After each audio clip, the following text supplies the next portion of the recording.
Ma'am, may I come in? Yes, come in, sit down. Thank you ma'am. ইন্টারভিউর জন্য এসেছো? জি হ্যাঁ ma'am. Confidently বলো জি হ্যাঁ, বলে তো চাকরি পাওয়া যায় না। Sorry ma'am, I mean yes, I am here for the interview. Better. তোমার সিভিতে দেখলাম আগের অফিস ছেড়েছো 6 মাস আগে। Reason? Personal reason ma'am. Personal মানে কি? স্ত্রী পালিয়েছে নাকি তুমি পালিয়েছো? না ম্যাম, সেরকম কিছু না। তাহলে আমি হাফ ওয়ার্ডে উত্তর চাই না, ফুল এক্সপ্লেনেশন চাই। আসলে পরিবারের একজন অসুস্থ ছিল, তাই নিয়মিত যেতে হতো, এই জন্য। ওকে, কিন্তু তোমার কি মনে হয় এই অফিসের রেগুলারিটি ছাড়া কেউ টিকে থাকতে পারে? আমি এবার ফুল ডেডিকেশন দেব ম্যাম। সবাই এটাই বলে, প্রুফ করতে পারবে? ইয়েস ম্যাম, অবশ্যই। দেখো মিস্টার ঈশান, আমি over smart, over acting, over explanation অপছন্দ করি। কাজ করো, এমন প্রুফ করতে পারলে তবেই টিকবে। আমি চেষ্টা নয় ম্যাম, রেজাল্ট দেব। দেখবো। ফার্স্ট ইমপ্রেশন নট ব্যাড, কিন্তু আমার রুলস ভাঙার চেষ্টা করবে তখনই সমস্যা। আমি কখনোই মিসবিহেভ করব না ম্যাম। গুড। এখন বলো, তুমি আমাদের কোম্পানিকে কি দিতে পারো? হার্ডওয়ার্ক, সময় আর লয়ালিটি। লয়্যালটি? লয়াল লোক এখন বিলুপ্ত প্রায়। তুমি কি শেষ প্রজাতির? হয়তো ম্যাম। হাসছো কেন? সরি ম্যাম, জাস্ট কনফিডেন্ট লাগলো। কনফিডেন্স ঠিক আছে, কিন্তু অতিরিক্ত হলে আমার রাগ উঠে যায়। Noted ma'am. ঠিক আছে মিস্টার ঈশান, তোমার ইন্টারভিউ হলো, আউটসাইডে ওয়েট করো। Thank you so much ma'am. Welcome. Ishan room থেকে বেরিয়ে দরজাটা হালকা চাপা দিয়ে বন্ধ করতেই অফিসের নিস্তব্ধ রুমে এক মুহূর্তে ঠান্ডা হাসি ফুটে উঠল আরিশার ঠোঁটে। সে চেয়ারটা সামান্য ঘুরিয়ে জানালার দিকে তাকালো, চোখে তীক্ষ্ণ রহস্যময় একটা ঝলক। তোমাকে তো জবটা দিতেই হবে মিস্টার ঈশান, তোমার সাথে আমার অনেক পুরনো হিসাব বাকি আছে। তার আঙ্গুলের মাথা টেবিলের গ্লাসটায় ধীরে ধীরে টোকা দিতে লাগলো, একদম হিসেব করে। তুমি কি ভাবছো নিজের ইচ্ছেতে এই অফিসে আসছো? ভুল জানো। তোমাকে এখানে আনার জন্য যা যা করা দরকার আমি সব করেছি। এবার দেখো ঈশান, খেলাটা ঠিক কবে শুরু হয়, তোমাকে কিভাবে নিজের নিয়মে বেঁধে ফেলি। তোমার সাথে আমার একটাই কথা, হিসাবের খাতা খুলেছি, পাতা বন্ধ হতে সময় লাগবে। রুমে আবারও নিস্তব্ধতা ফিল, কিন্তু বাতাসে রয়ে গেল অদৃশ্য এক রহস্যের ধাক্কা, যার শুরু আজ শেষ কোথায় ঈশান এখনও জানে না। ঈশান রুম থেকে বের হয়ে করিডোর ঠেলে বাইরে এলো। বুকের ভেতর ভয়, টেনশন, উত্তেজনা সব কিছুই মিশে একটা অদ্ভুত ভার লাগছিল। সে ভাবতে পারছিল না তার রাগী করা তীক্ষ্ণ চোখে সেই আরিশা ম্যাডাম তাকে জব দেবে কিনা।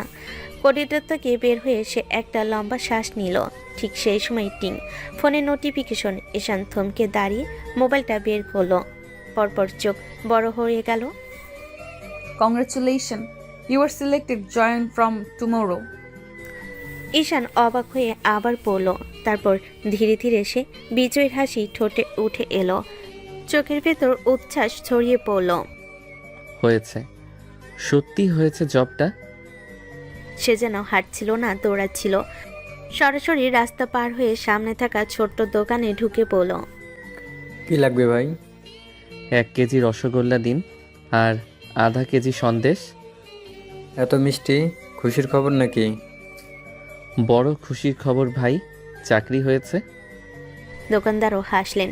ঈশান প্যাকেট হাতে নিয়ে রাস্তা ধরে হাঁটতে লাগলো। তার মনে হচ্ছিল আজ আকাশটাই আলাদা, বাতাসে সুখের গন্ধ, কাল থেকে নতুন অফিস, নতুন পথ, আর কোথাও যেন মাথার ভেতর আরিশা ম্যাডামের ঠান্ডা চোখ দুটো ভেসে উঠল। কিন্তু আজ সে এসব ভাবতে চাইল না, আজ শুধু খুশি দিন। ঈশান দরজায় নক করতে ভেতর থেকে মা দরজা খুলে দিলেন। ঈশানের মা, এত দেরিতে ফিরলি? বাবা এত মিষ্টি কেন? কারো বাসায় বেড়াতে যাবে নাকি?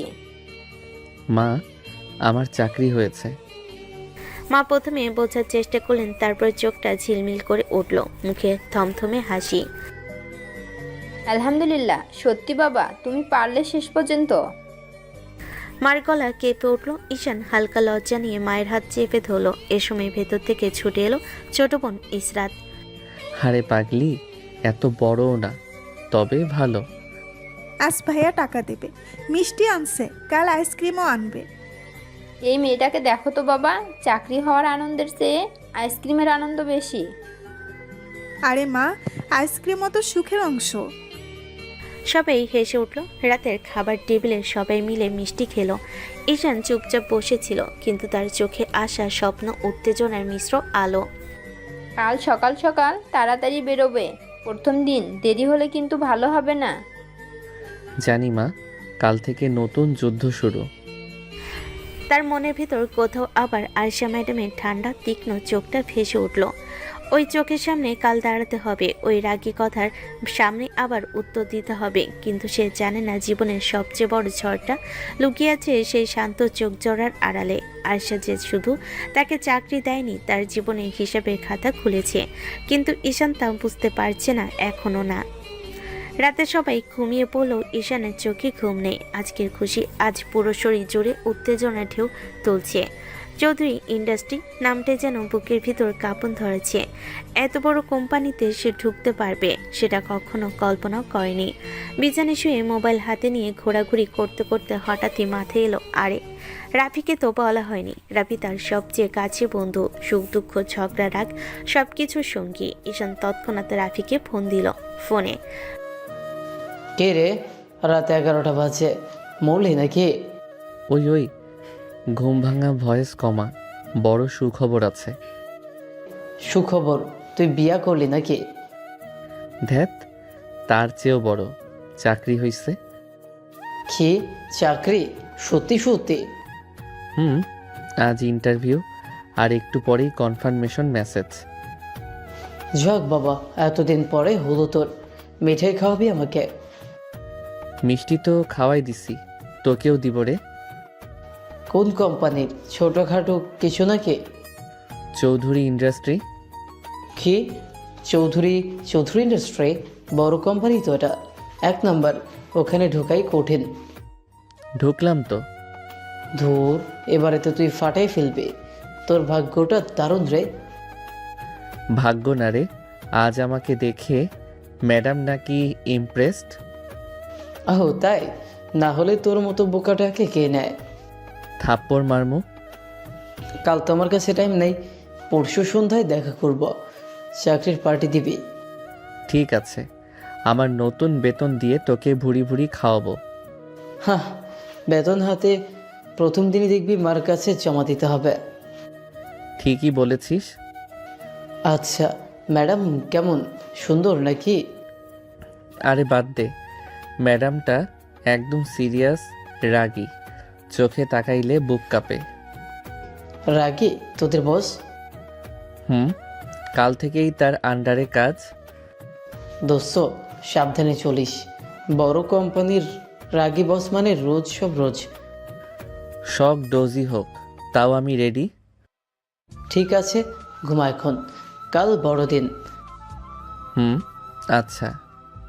ফোন কেটে গেল। ঈশান অনেকক্ষণ মোবাইলটা হাতে নিয়ে তাকিয়ে রইল, তার চোখের স্বপ্নের আলো। চৌধুরী ইন্ডাস্ট্রির নতুন জীবন, নতুন যুদ্ধ, কিন্তু সে একটাই জানে না যে রাগী বসের কাছে কাল সে প্রথম দিন বসবে। সেই বসেই ধীরে ধীরে তার জীবনের সবচেয়ে বড় রহস্য হতে যাচ্ছে। আর সেই রহস্যের চাবি ধরে আজে রাগী নির্মম হিসেবে আরিশা চৌধুরী। সকালে সূর্যের আলো ঢুকতে ঈশানের ঘুম ভাঙে। আজ তার জীবনের নতুন শুরু, চৌধুরী ইন্ডাস্ট্রিতে প্রথম দিন। মা গরম গরম পরোটা ভাজছিলেন। ঈশান তাড়াহুড়ো করে মুখে ধুয়ে এসে বসলো।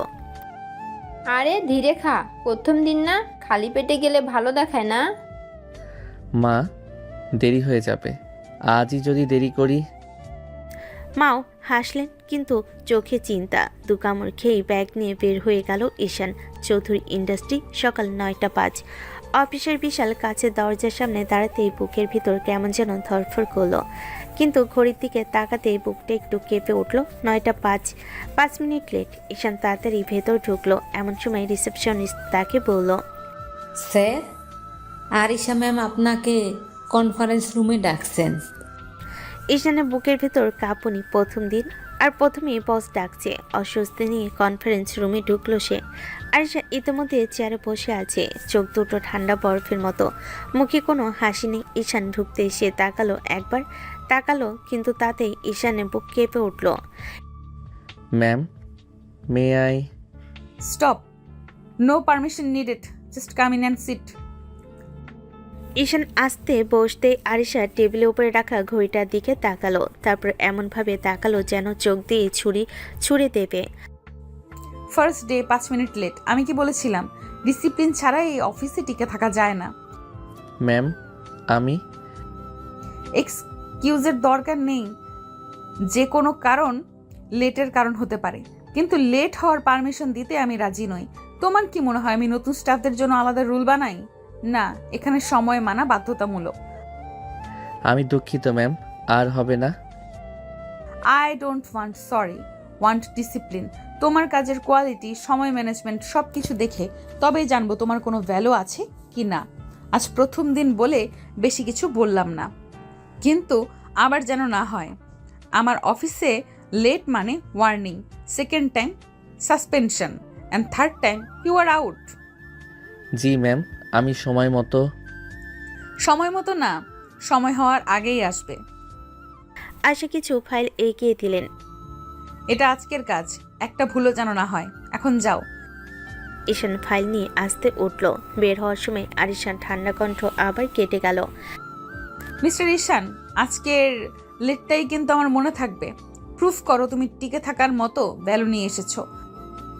ঈশানের বুক ধকধক করতে করতে রুম থেকে বের হয়ে গেল। ঈশান কনফারেন্স রুম থেকে বের হয়ে এক দীর্ঘশ্বাস ফেল। প্রথম দিনই আরশা ম্যামের রাগ, এটা তার মাথা পুরোটাই ঘুরিয়ে দিল। ফাইলটা বুকে চেপে ধরে সে করিডোরের বিকলের দিকে হাঁটতে লাগলো। চারিদিকে এত বড় বড় ডেস্ক, কাজের চাপ মাথায় নিয়ে থাকা কর্মচারীরা সব কিছুই তাকে নতুন, অচেনা, একটু ভয়ের মতোই লাগছিল। হঠাৎ তার সামনে থেকে এক ছেলেকে দেখা গেল হাসি মুখে আসতে। এই, তুমি নতুন ওই না? আজকেই জয়েন? জি, আজই। আমি ঈশান। আমি তামিম। সেম ডিপার্টমেন্টে কাজ করার দুজন। চলো তোমার ডেস্কটা দেখাই। ঈশান তাকে ফলো করে কোণার দিকে গেল। একটা কম্পিউটার টেবিল, 2টা ফাইল ট্রে, একদম নতুন যে জায়গা মনে হয়। এই যে এটাই তোমার জোন, ফাইল রাখার জায়গা, কম্পিউটারের পাসওয়ার্ড সব আমি সেট করে দিচ্ছি। ধন্যবাদ ভাই। আসলে প্রথম দিনেই তো একটু ভয় ভয় লাগছে। ভয় পাওয়ার মতো বস তোমাদের আছে তো আরিশা ম্যাম, ওনার সামনে কথা বলতেই ভয় লাগে। আমি কি তোমাকে তুই করে বলতে পারি? আসলে আমি ফ্রি থাকতে পছন্দ করি। জি, অবশ্যই।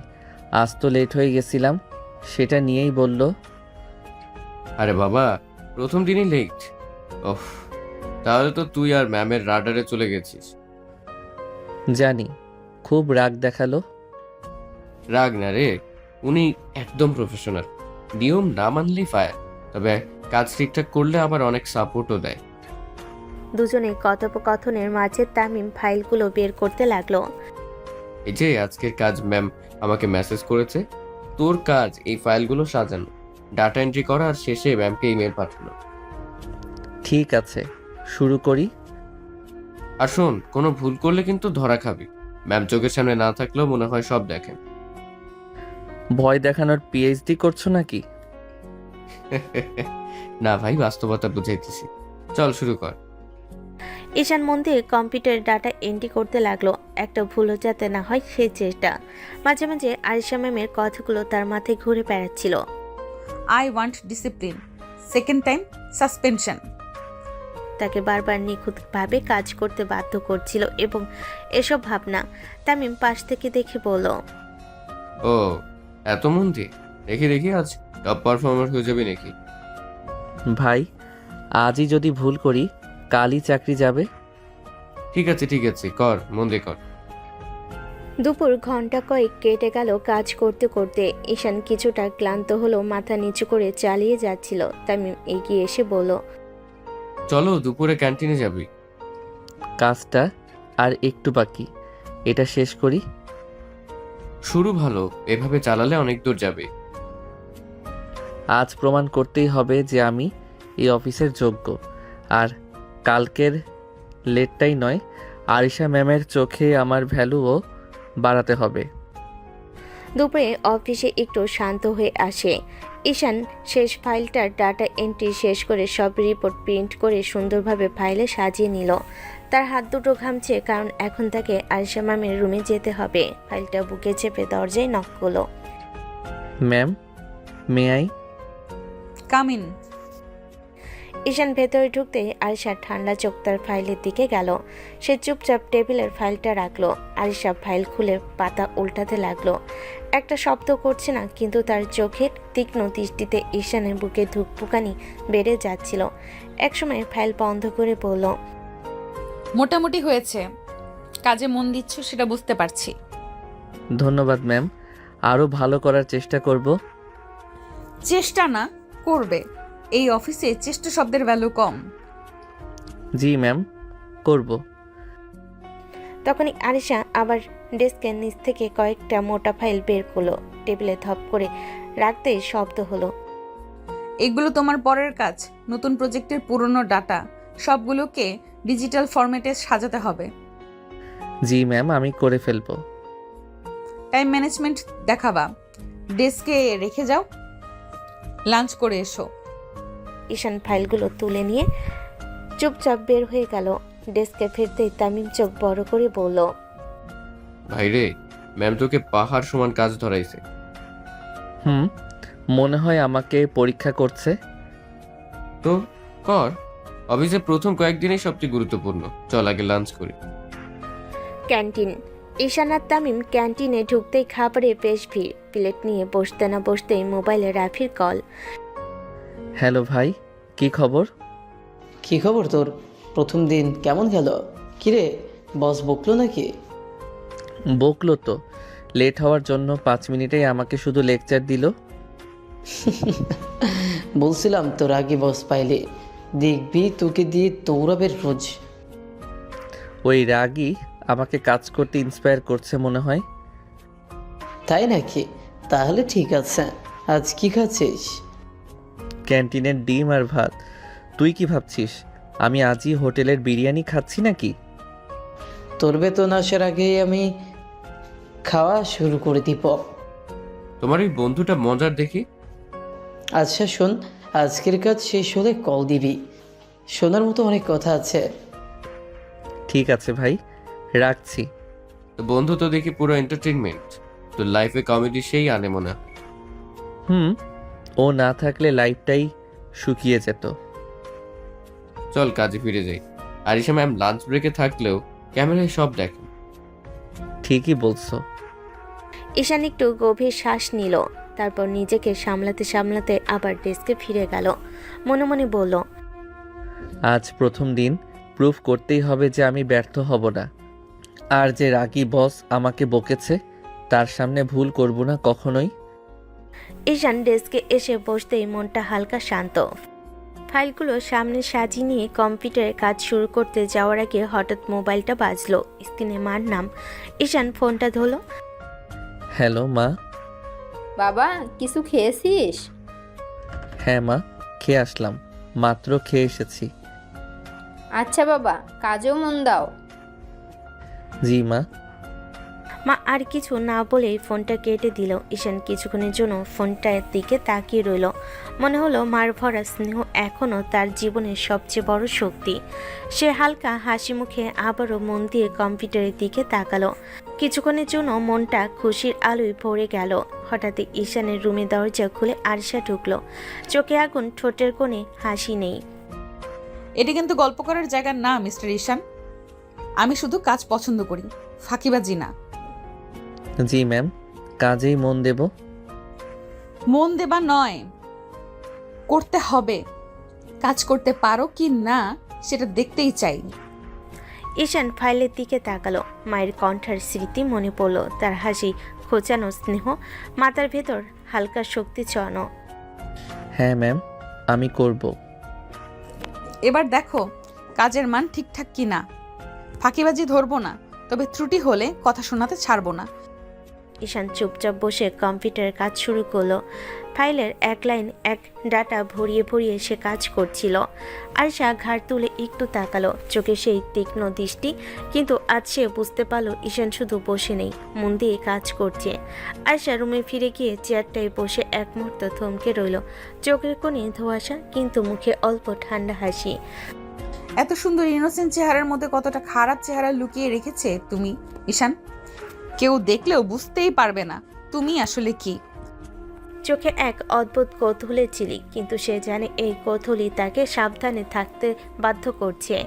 বিকেলে ঈশান তার ডেস্কে বসে সব ফাইল রেডি করে নিয়ে গেল। ফাইলগুলো সাজিয়ে বসার আগেই সে নিজেকে মানসিকভাবে প্রস্তুত করলো। আজ আরিশা ম্যামের কাছে সব ঠিকঠাক দেখাতে হবে। ফাইল নিয়ে সে ধীরে ধীরে কনফারেন্স রুমের দিকে গেল। দরজা খুলতেই আরিশার চোখ দুটো স্বাভাবিক হলো, ভিতরে এক টুকরো আগুন লুকিয়ে আছে। ঈশান ফাইল জমা দিতে এগোলো। আরিশা একবার কাগজগুলো দেখে শুধু মাথা নাড়ল, কিন্তু কিছু বলল না, শুধু চোখের কোণে সামান্য প্রশংসার ছোঁয়া। কিছুক্ষণের মধ্যে আরিশা আরও কিছু ফাইল বের করলো। এইগুলো তোমার জন্য, তোমার ডেস্কে রেখে আসো। ঈশান ফাইলগুলো হাতে নিয়ে উঠতে গিয়েই মনে হলো এই ফাইলগুলো তাড়াহুড়ো করতে হবে। আরিশা তার পাশে এসে বলল, চলো এখানেই রাখো। ঈশান ফাইলগুলো রেখে যাওয়ার সময় হঠাৎ হাত দিয়ে ধরে ফাইলটা ধরতে গিয়েছিল, আর এক মুহূর্তে অম্লান ভারসাম্য হারিয়ে দুজনেই মিলে নিচে পড়ল। দুজনের চোখে ভেসে উঠল একে অপরের দিকে। অপ্রত্যাশিত অবস্থায় তাদের ঠোঁট ধীরে ধীরে মিলিত হলো। দুজনেই প্রথমে চমকে উঠল, হৃদয়ে ঝড় বেড়ে গেল, কেঁপে উঠল পুরো শরীর। ও মাই গড, এটা কি হচ্ছে?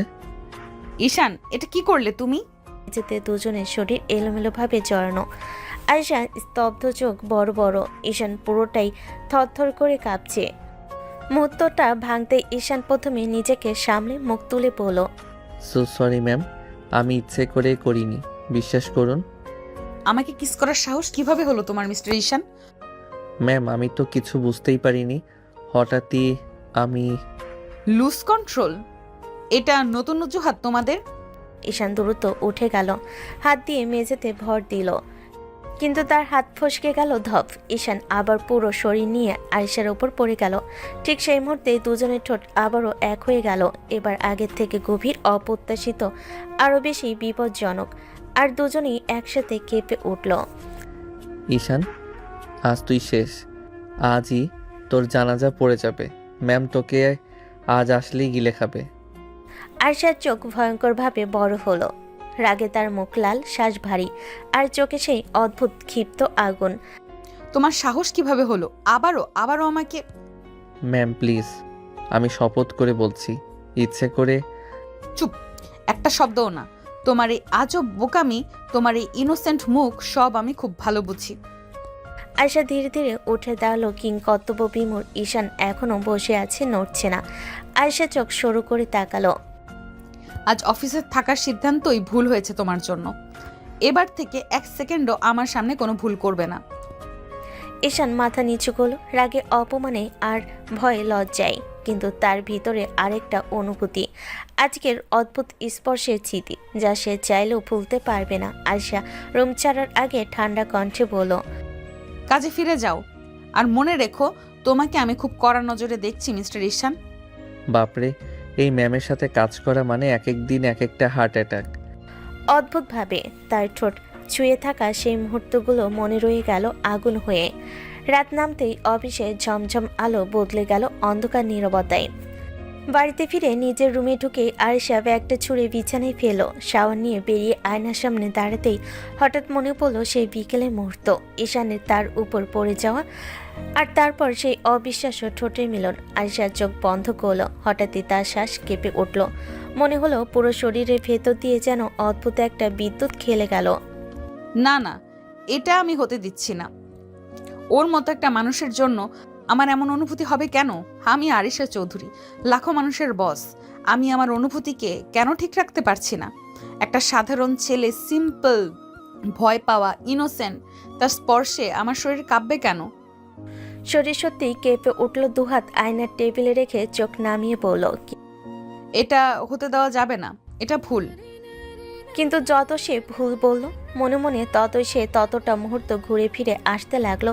ঠোঁটের স্পর্শে ঈশানের অবাক মুখ, তার ভয় পাওয়া কিন্তু একেবারে নিষ্পাপ দৃষ্টি। আরিশা বিছানায় শুয়ে বুকের ওপর হাত রেখে আকাশের দিকে তাকালো।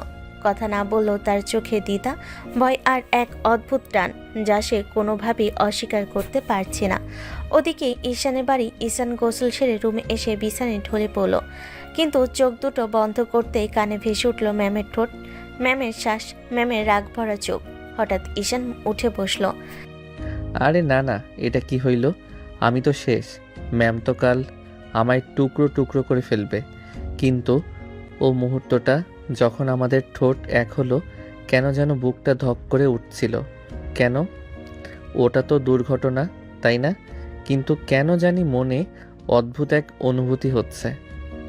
হালকা শ্বাস নিয়ে বিছানায় ফেল, চোখ বন্ধ করলো, কিন্তু যতবার বন্ধ করছে শুধু চোখে সেই দৃশ্য। আরিশা তার নিচে, চোখে রাগ আর ঠোঁটে সেই স্পর্শ। আজব, এই রাগী ম্যামরে দেখলেই তো ভয়ে হাত পা কাঁপে, তবু কেন আজ ওকে মনে হচ্ছে আলাদা। বাপরে, কাল অফিসে গেলে কি হবে? ও ম্যাম তো আমাকে পেটাতেই পারে। তবুও ভয়, লজ্জা আর অদ্ভুত এক উষ্ণতা মিশে এক নতুন অনুভূতির মতো ঈশানের ভেতর বয়ে গেল। দুজন দুই জায়গায়, কিন্তু একই অনুভূতি। দুজনই নিজেকে বোঝানোর চেষ্টা করছে এটা ভুল, এটা হওয়া উচিত না, কিন্তু হৃদয়ের গভীর কোথাও একটা গোপন আগুন ধীরে ধীরে জ্বলে উঠছে, যা তারা কেউই মানতে চায় না, তবুও ভুলতে পারছে না। পরের দিন সকাল। ঈশান অফিসের জন্য প্রস্তুত, কিন্তু মনটা অস্থির। ফাইলগুলো ঠিকমতো সাজানো আছে কিনা, ম্যামের রাগ বা চোখের তীক্ষ্ণ দৃষ্টি কি মনে আছে, সব মিলিয়ে হালকা ঘাম ভিজিয়ে দিচ্ছে তার কপাল। ডেস্কে এসে বসলো, কিন্তু ঠিক সেই মুহূর্তে চোখ পড়লো আরিশার দিকে। আরিশা ম্যাম তার ডেস্কে দাঁড়িয়ে কাজের নোট চেক করছে, চোখে আগুন, ঠোঁটে অল্পতম হালকা হেসে ওঠার চেষ্টা, কিন্তু ভেতরে রাগের ছাপ স্পষ্ট। ঈশানের হৃৎপিণ্ড ধুকপুক শুরু করলো, মুখ লাল হয়ে গেল, হাত অবচেতনভাবে ফাইলের দিকে এগিয়ে গেল, কিন্তু চোখটা বারবার ম্যামের দিকে যাচ্ছিল। ও মাই গড, আজ আবার ওর চোখের দিকে তাকাতে পারবো কি? ভয়ে না, লজ্জায় কাঁপছি। ফাইলগুলো ঠিক আছে কিনা দেখে নাও, আজকের কাজটা আগে শেষ করতে হবে। জি ম্যাম, আমি দেখছি। আরিশা ভুরু কুঁচকিয়ে চোখে অদ্ভুত তীক্ষ্ণ দৃষ্টি দিল, কিন্তু কিছু বলল না, কেবলই ধীরে ধীরে টেবিলের নোটগুলো রাখলো। ঈশান নিজেকে সামলানোর চেষ্টা করলো, মুখ লাল, হাত কাঁপছে, কিন্তু মনকে বলল, কাজের দিকে মনোযোগ দাও, অন্য কিছু দেখো না। ফাইল, ডাটার রিপোর্ট, ম্যামের চোখ, না পাত্তা নেই। তবে যতক্ষণ কাজের দিকে মন দিল, মনে মনে ভিতরটা অদ্ভুতভাবে উত্তেজিত হচ্ছিল। প্রথমে ভয়, তারপর লজ্জা, তারপর অদ্ভুত টান। কিছুক্ষণের মধ্যেই ঈশান বুঝল কাজের ফোকাসই একমাত্র জায়গা যেখানে সে শান্ত। মিস্টার ঈশান, এবার একটু ডাটা ক্রস চেক করো, যদি কোনো ভুল পাও একেবারেই সংশোধন করতে হবে। জি ম্যাম, ওর চোখের দিকে তাকাবার সাহস নেই, কাজেই মন দিচ্ছি, কিন্তু মনে হয় আজকের দিনেও সেই বিকেলের মুহূর্তগুলো, ম্যামের ঠোঁটের স্পর্শ মনে বারবার ফিরে আসবে। আরিশা পার নোট চেক করতে করতে শুধু চোখের কোণায় ঈশানকে লক্ষ্য করলো, ভেতরে হালকা টান, অদ্ভুত রাগ এবং লুকানো আগ্রহ, সব মিশে গেছে এক অদ্ভুত অনুভূতিতে। দুপুরে কাজ শেষ হতেই আরিশা ঈশানকে ডেকে পাঠালো, চোখের তীক্ষ্ণতা, মুখে এক অদ্ভুত ঠান্ডা হাসি। মিস্টার ঈশান, সন্ধ্যায় আমাদের বাংলোতে একটা মিটিং আছে, ফাইলগুলো রেডি রাখবেন। জি ম্যাম, আচ্ছা, আমি রেডি করে রাখবো। আরিশা ঠোঁটে কোণে সামান্য হালকা হাসি রাখলো, কোনো শব্দ ছাড়লো না। ঈশান ফিরে গিয়ে নিজের ডেস্কে বসলো, মনে মনে বলল, ম্যাম তো জোর দিচ্ছেন আমার সব কাজ শেষ করতে হবে, ফাঁকিবাজির কোনো জায়গা নেই। ঠিক সেই সময় কলিগ এসে ঈশানের পাশে এলো, হালকা হাসি মুখে, চশমার নিচ থেকে চোখ ঝলমল করছে। কি ভাই, খুব ব্যস্ত নাকি? সারাক্ষণ বিজি দেখছি। হ্যাঁ ভাই, ম্যাম তো আমাকে কাজ দিয়ে ভরিয়ে রাখেন, কথা বলার সময় পাই না। বুঝলাম, ম্যামের হাতে পড়লে কাজ ছাড়া কিছু নয়। তুমি কি এখনো মানিয়ে নিতে পারছো? মানিয়ে নিতে তো হচ্ছে ভাই, কিন্তু মাঝে মাঝে মনে হয় চোখে চোখ পড়লেই ভয় লাগে। ভয়? না না, বুঝি, কিন্তু দেখ, ম্যাম যে কোনো মুহূর্তে রাগ করলেও কাজটা শিখিয়ে দেয়। একদম ধীরে ধীরে। তাই মনে হয়। আজও তো আমার ফাইলগুলো চেক করেছেন, কিছু বললেন না, শুধু চোখে চোখে বার্তা দিলেন। বাহ, তুমি বুঝছো না, ওই চোখের বার্তাই বড় টাস্ক। যে চোখ সবকিছু বুঝে সেটা পেছনে ফেলতে পারবে না। বুঝছি ভাই, আজ থেকে আরও মনোযোগ দিতে হবে। সেই মনোযোগের দরকার। সন্ধ্যায় বাংলো মিটিংয়ে আরো দেখবে, কাজ আর দৃষ্টি দুটোই কাজে লাগবে। সন্ধ্যায় বাংলো ফাইল রেডি রাখতে হবে। ম্যামের চোখ আর সেই চোখের ছাপ আজও দিব্যি টানছে। তাই বাংলোতে ঈশান গাড়ির দরজা খুলে নামতেই বুক ধকধক, হাতে ফাইলের বান্ডিল, মাথায় অজস্র চিন্তা। আজ যদি একটা ভুল করি তো রাগী ম্যাম আমাকে আর ফিরেও তাকাবে না। আর যদি আজও না চিন্তা করিস না, শুধু কাজ কর ঈশান। বাংলোর বড় গেট খুলতেই নরম আলো ঝলমল করতে লাগলো। পুরো বাড়িটা কোনো সিনেমা সেটের মতো। ঈশান হাঁটতে হাঁটতে ভেতরে ঢুকতেই থমকে গেল। সামনে সিঁড়ি বেয়ে নামছে আরিশা। আজ তিনি লাল সোনালি পাড়ের সিল্ক শাড়ি পরে চুলটা আলতো করে গুছিয়ে ছেড়ে দিয়েছেন। চোখে চিকচিকে কাজল, ঠোঁটে হালকা রং। এক মুহূর্তে পুরো বাংলো যেন তার আলোয় ঢেকে গেছে। ঈশানের নিঃশ্বাস আটকে গেল। হাতে ধরা ফাইল প্রায় পড়ে যাচ্ছিল। সে কোনো রকম সামলে নিল। ইয়া আল্লাহ, এত সুন্দর লাগছে কেন আজ? মনে হচ্ছে মন চাচ্ছে ম্যামকে কাছে টেনে নেই, কিন্তু ম্যাম যদি জেনে ফেলে আমাকে তো জায়গা থেকে ফায়ার করে দিবে। ও ঈশান, তোকে আজকের রাত বাঁচতে হলে চোখ নিচে রাখতেই হবে। ঈশান, ফাইল এনেছো? জি ম্যাম, হ্যাঁ মানে এনেছি, সব রেডি। আমি আরিশা চোখ কুচলে দেখলেন এই যে কথায় কথায় তোতলানো, নাকি আবার কালকের ঘটনার কথা মনে পড়ছে। আজ কিন্তু ভুল করা চলবে না, বিদেশে ক্লায়েন্ট এসে গেছে, চলো। ঈশান, চোখ তুলে তাকাস না, একবার তাকালেই গুলতি খেয়ে পড়ে যাবি। রুমটা নরম আলোতে সাজানো। টেবিলের উপর ফাইল, ল্যাপটপ, পানির গ্লাস। দুজন বিদেশি ক্লায়েন্ট ভেতরে এসে বসতেই আরিশা পুরো বস মোডে চলে গেলেন। Welcome sir, here are the updated projected files. My junior associate mister Ishan will brief you first. Thanks ma'am. So here is the main proposal. সে প্রেজেন্টেশন শুরু করতে নিজের ভয় আস্তে আস্তে কমে গেল। কাজের বিষয়ে ঈশান দারুণ পারদর্শী। ক্লায়েন্ট মুখের ভাবে সেটাও বোঝে গেল। আয়শা হাত গুটিয়ে দাঁড়িয়ে দেখছিলেন। এত নিরীহ, এত বাচ্চার মতো চেহারা, এর মধ্যে কোথায় যেন একটা তীক্ষ্ণ গভীর কিছু লুকানো। আমি কেন এত মনোযোগ দিয়ে ওকে দেখছি? না আরিশা, কাজের সময় কাজ। মনে হচ্ছে বেঁচে গেলাম ম্যাম। ভালো হয়েছে, তবে আরো ইমপ্রুভ করতে হবে। তোমার কাজ মোটামুটি হয়েছে। মোটামুটি? সেটা তো অনেক। আপনার মুখে মোটামুটি মানেই বড় কমপ্লিমেন্ট। চলুন, কিছু ডকুমেন্ট সাইন করতে হবে, তারপর আপনি বাড়ি যেতে পারবেন। ঈশান, হাত পা বেঁধে রাখ, লাফালাফি করবি না। এত সুন্দর লাগছে যে আজ যদি মন হারাই তবে সত্যি ফায়ার হয়ে যাবি। ফাইল সাইন করার সময় দুজনই কাছাকাছি দাঁড়ালো। হাওয়ায় যেন ভারী নীরবতা ভরা অদ্ভুত উত্তেজনা। ঈশান কলম এগিয়ে দিতে গিয়ে হাত ছুঁয়ে ফেল। দুজনেই সরে গেল তড়াক করে। এক মুহূর্ত চোখে চোখ পড়ে গেল। আরশার বুক ধকধক করে উঠল। সেই ঠোঁটের স্পর্শ হঠাৎ মনে পড়তে সে ভীষণ অস্থির। কেন হচ্ছে এমন? আমি কেন ওকে এইভাবে দেখতে বাধ্য হচ্ছি? আজকে আরেকবার যদি কিস হয়ে যায় তাহলে আমি সত্যিই মারা যাব। বাংলা নরম আলো রুম জুড়ে ঝলমল করছে। ঈশান ফাইলগুলো বসিয়ে হালকা শ্বাস ফেলতে গিয়ে হঠাৎ অনুভব করলো গলা শুকিয়ে গেছে। সে চট করে টেবিলের উপরের দিকে তাকালো। পানি হাত বাড়িয়ে খেয়ে নিল ঢক ঢক করে। শুধু এক চুমুকে পুরো পানি শেষ। আরিশা চোখ বড় করে তাকিয়ে রইল। কি করলে তুমি? এইটা তো ডিঙ্ক। আমি বলার আগেই। ঈশানের চোখে এক অদ্ভুত নেশা, আগ্রহ আর টান মিলিয়ে যেন চলছে। দৃষ্টি এত তীব্র, এত গভীর যে আরশার শ্বাস থমকে গেল। ঈশান, তোমার চোখের এই নেশা, সরো, কিছু খারাপ হবে।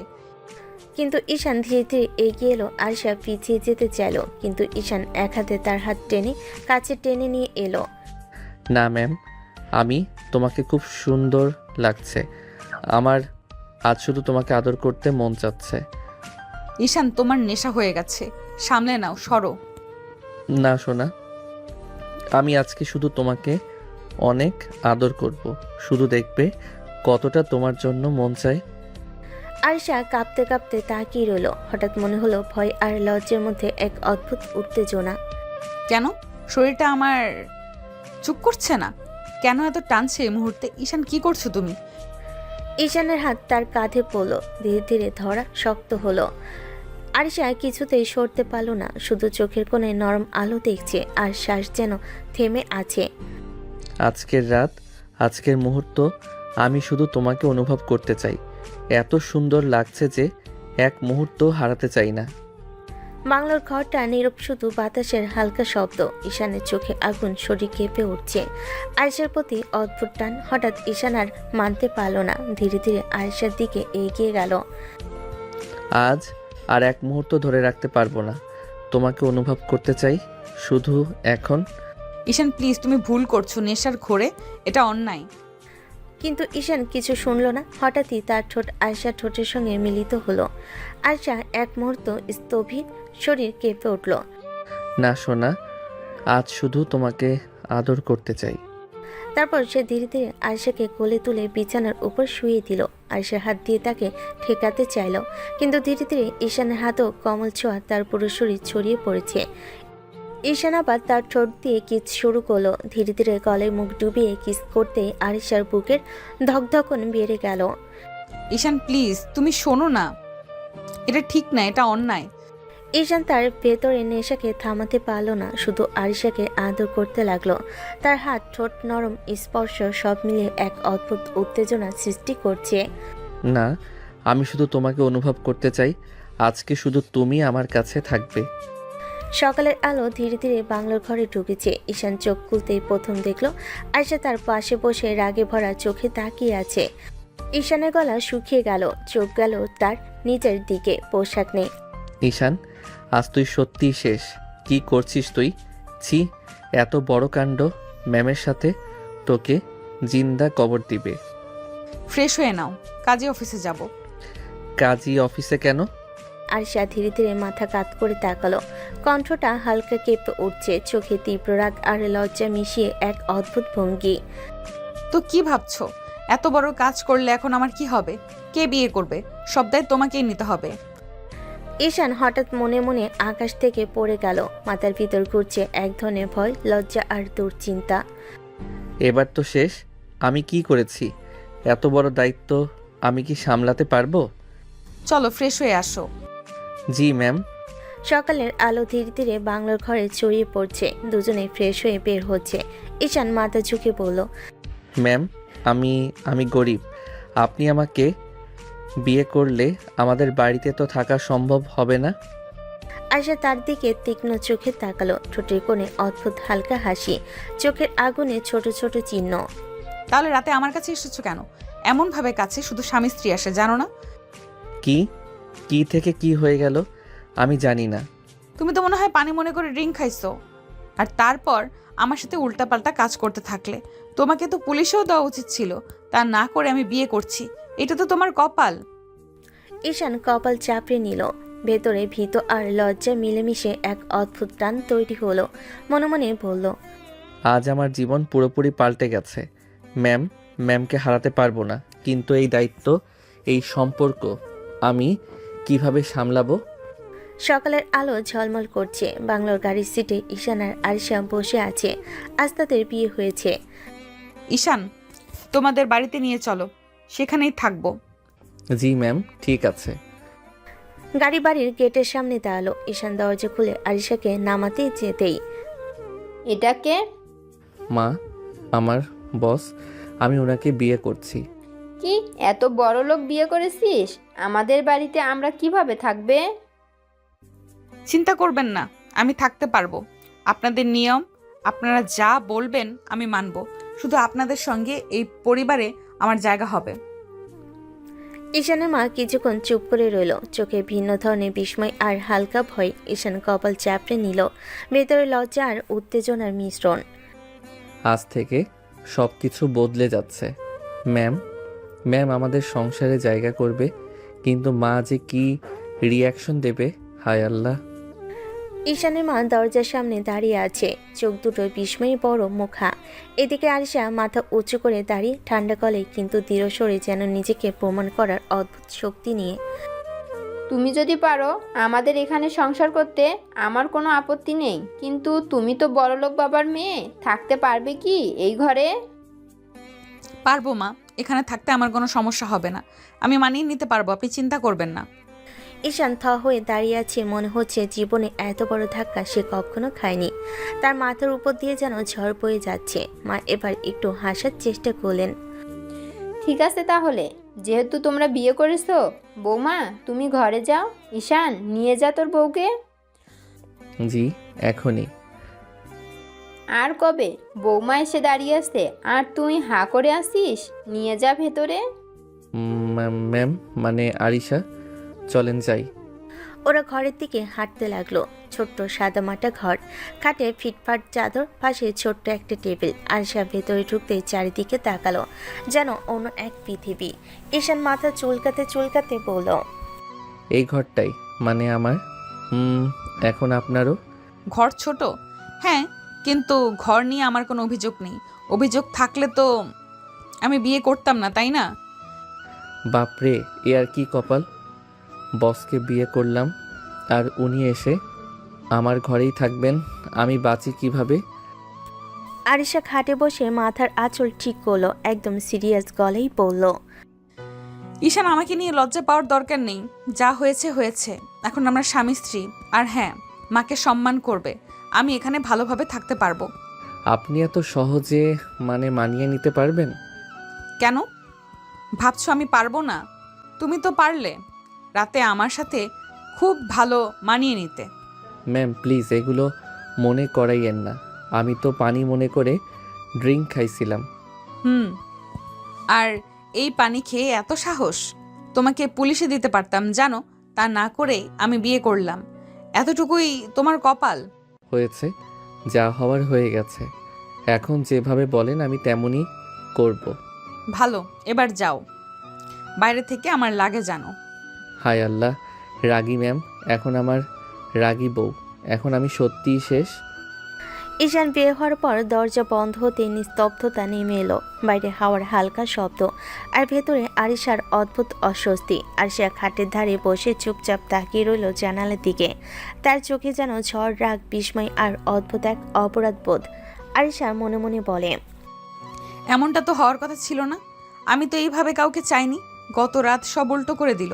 ঈশান যদি এভাবে কাছে না আসতো সবই অন্যরকম হতো, কিন্তু সব চাল বদলে গেল। মুহূর্তের মধ্যেই কত ভাবনা এসে তাকে ঘিরে ধরল। একসময় সে অফিসের কঠিন বস ছিল, আর ঈশান ছিল তার জুনিয়র। আজ সে তার বউ হয়ে একটা ছোট্ট ঘরে বসে আছে। তার নিঃশ্বাস ভারী হয়ে এলো ঠিক তখনই দরজায় ঠকঠক শব্দ। ঈশানের কাঁপা গলা। ম্যাম মানে আরিশা, আপনার লাগেজটা আনছি। আরিশা মুখ তুলে তাকাতেই দেখলো ঈশান এক হাতে বিশাল লাগেজ টেনে আনছে, মুখে ভ্যাবাচেকা চেহারা। হাঁপাতে থাকা তার দিকে তাকিয়ে আরিশার চোখে একটুখানি মায়ের ছায়া চলে এলো, কিন্তু সেটা তৎক্ষণাৎ লুকিয়ে ফেলল। ঈশান লাগেজটা খাটের পাশে রেখে চুপচাপ দাঁড়িয়ে রইল। কিছু বলবে, কিন্তু ভয় পেয়ে জড়সড় হয়ে আছে। আরিশা শান্ত স্বরে বলল, ঠিক আছে, তুমি যেতে পারো, আমাকে চেঞ্জ করতে হবে। হ্যাঁ হ্যাঁ ঠিক আছে, আমি বাইরে যাই। দরজাটাও লাগাইয়া দিব। দরজা লাগাবে না, আমি কিছু বলার আগ পর্যন্ত বাইরে দাঁড়িয়ে থাকবে। জি ঠিক আছে। বাপরে, এ কি বউরে আল্লাহ! ঈশান বাইরে গেলেই আরিশা গভীর শ্বাস পেল। ধীরে ধীরে লাগেজ খুলে সুন্দর একটি কামিজ বের করলো। রাগী হলো, সে গুছিয়ে থাকতে ভালোবাসে, নিজের মতো পরিচ্ছন্ন নিখুঁতভাবে। দ্রুত চেঞ্জ করে আয়নার সামনে দাঁড়ালো। তার চোখে এখনো অস্থিরতা। আমি কেন তাকে কিছু বললাম না, কেন পুলিশে দিলাম না, কেন বিয়ে করতে রাজি হলাম? কারণ আমাকে স্পর্শ করেছে, এতটা কাছে এসেছে। এইভাবে কাছে শুধু স্বামী আসে, তাই আমি আর ফেরার পথ রাখিনি। তার বুকের ভেতর ধুকপুকানির শব্দ যেন কানে বাজছে। সে আয়নার সামনে চুল ঠিক করে নিল, মুখে স্বাভাবিকতা আনার চেষ্টা করলো। চোখের তলায় ক্লান্ত সাপ ফুটে আছে। বাইরে দাঁড়িয়ে থাকা ঈশান আবার দম নেওয়ার শব্দ করলো, মনে মনে বলল, ম্যাম চেঞ্জ করছে, আমি বাইরে। বাপরে, আর একটু পরে আমাকে মেরে ফেলতেই পারে। ঠিক তখনই দরজা খুলে গেল। আয়শা বের হলো মাথা উঁচু করে, কিন্তু ভেতরে সে কাঁপছে। কেউ বুঝতে পারছে না। ঈশান তাড়াতাড়ি সোজা হয়ে দাঁড়ালো। আয়শা ঠান্ডা গলায় বলল, চলো রান্নাঘরে যাব, তোমার মাকে সাহায্য করি। আমি এই ঘরের দায়িত্ব নিতে এসেছি, শুধু বউ হয়ে নয়, পরিবারের একজন হয়ে। ম্যাম, মানে আপনি রান্নাঘরে? হ্যাঁ, বউ হয়ে এসেছি, শোপিস হয়ে না।